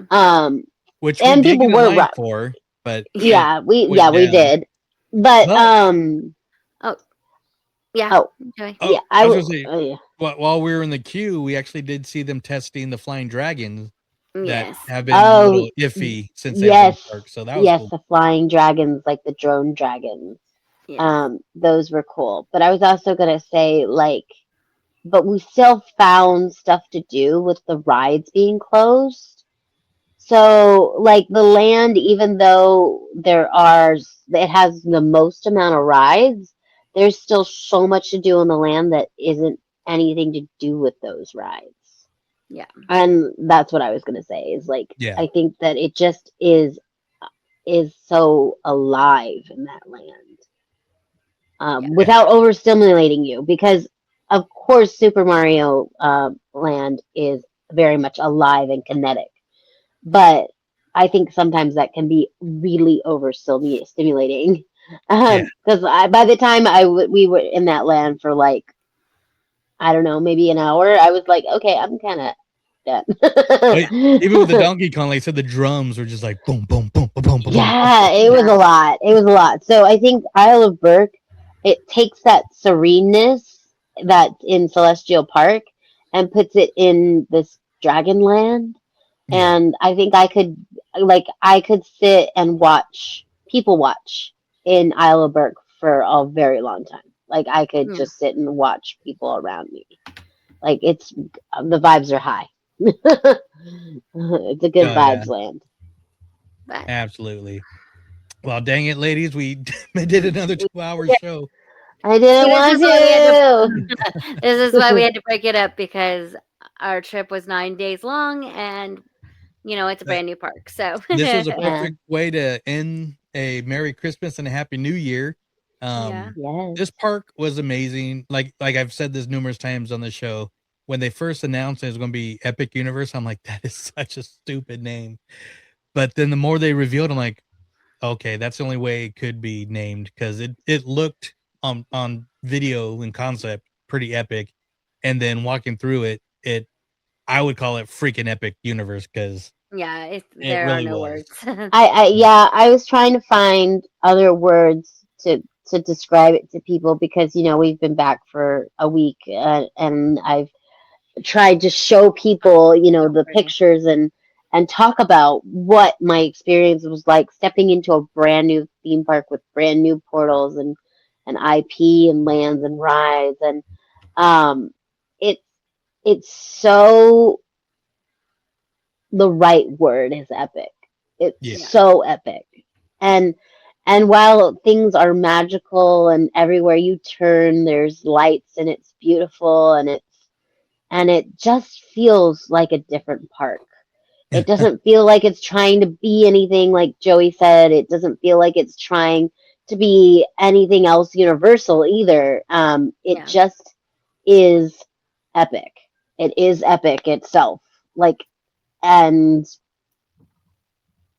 I don't know what they could have done differently to make it even better, because it just blew my mind. It took it to the very next level. I was like, oh my gosh, I can't even believe this is where I'm at right now. It was raining and I was raining and I was dancing through the rain. I was like, I'm not gonna let it affect me. And they're going to try, because permits have already been filed for some kind of expansion. So we'll be expecting on that a lot later over the new year.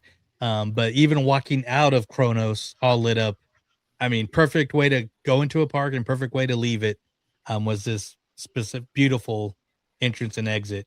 And it was so easy to Uber or Lyft to, from our hotel, from it was like $20 and change.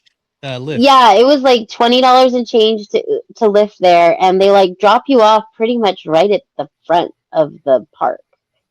So, it's just kind of a little off to the side, but I mean, it was pretty much in the front, and everything is so technology there, because we went there Tuesday and we scanned our tickets, and they scanned our tickets and they took a picture of us, and then we went there Thursday on a completely different ticket, because we bought 2-day tickets, because 2 one-day tickets, because you can't buy 2-day tickets.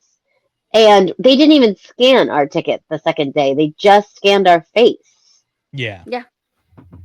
And then they scanned people's faces for the express pass and things like that. So you don't even have a paper ticket. We went in thinking we were gonna have to wear lanyards or something, like we do at Universal. And no, there was none of that. Everything was on your phone. Everything was scan your face. Everything was scan a QR code. It was so easy. I don't know. So wrapping up, Courtney, any last words on Epic Universe? Just make sure you get there. It is definitely an experience to be had. I'm glad I did it. I'm glad I went in every portal.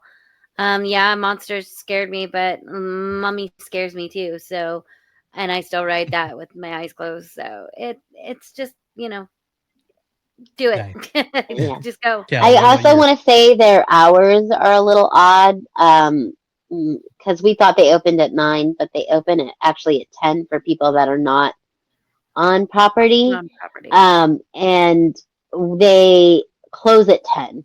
But this park is so cool at night, like we've been saying. It comes alive at night. It's so pretty at night that I hope they if they keep those extended hours, because I think in the beginning, especially when there was just media and annual pass holders, I think it closed before it even got dark. Yeah, it closed at 8 or it closed at 7 or 8. Yeah, but that was before it even got dark, because it was in the summertime. So I'm so glad that they've extended their hours and we got to do 10 to 10, which was good time. I think that was a good time to open, and I know on property people get an hour, they must get 9 to 10. 9 to 10 for extra, yeah, but the 10 to 10 was pretty good, nice, because we got to we didn't have to wake up super early. I mean, we woke up early, but we didn't have to get up at the crack of freaking dawn to get over there. So it was very nice. And security and getting your ticket scanned, like I said, was very easy. There was practically no lines for that. Florida's parks got their security down for sure, whether it's Disney For or sure. Universal. Even at Disney, Yeah. For sure. Any like final words, Kelly, on Epic? I love this park and I want to go back. Nice. Same. Can't wait to go back. Can't wait to try some of the restaurants we didn't do before. But and I can't wait. I'll end it with this. Our friends were in the park. I can't wait till they have packs for Epic Universe. So those will probably be coming soon since they went before we did, and we'll see what they're going to do. But this is going to be a fun park to look at the details, especially this is where Wizarding World will be fun and hard because because everything's gonna be in French. But so check them out. We'reinthepark.com. They're selling their packs again, which is amazing. Check out their podcast.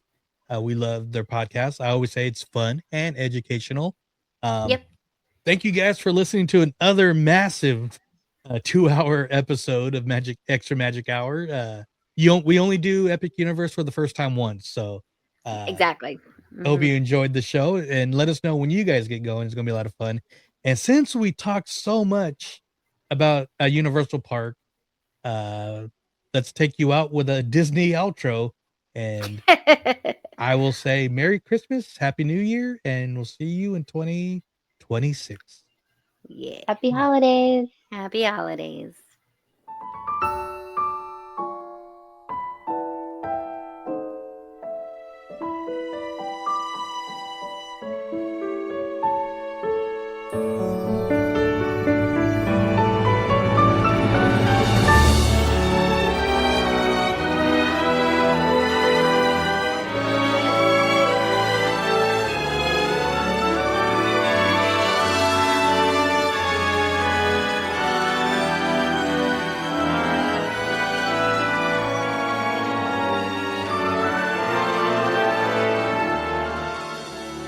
To all who come to this happy place, welcome. Disneyland is your land. Here age relives fond memories of the past, and here youth may savor the challenge and promise of the future. Disneyland is dedicated to the ideals, the dreams, and the hard facts that have created America, with the hope that it will be a source of joy and inspiration to all the world.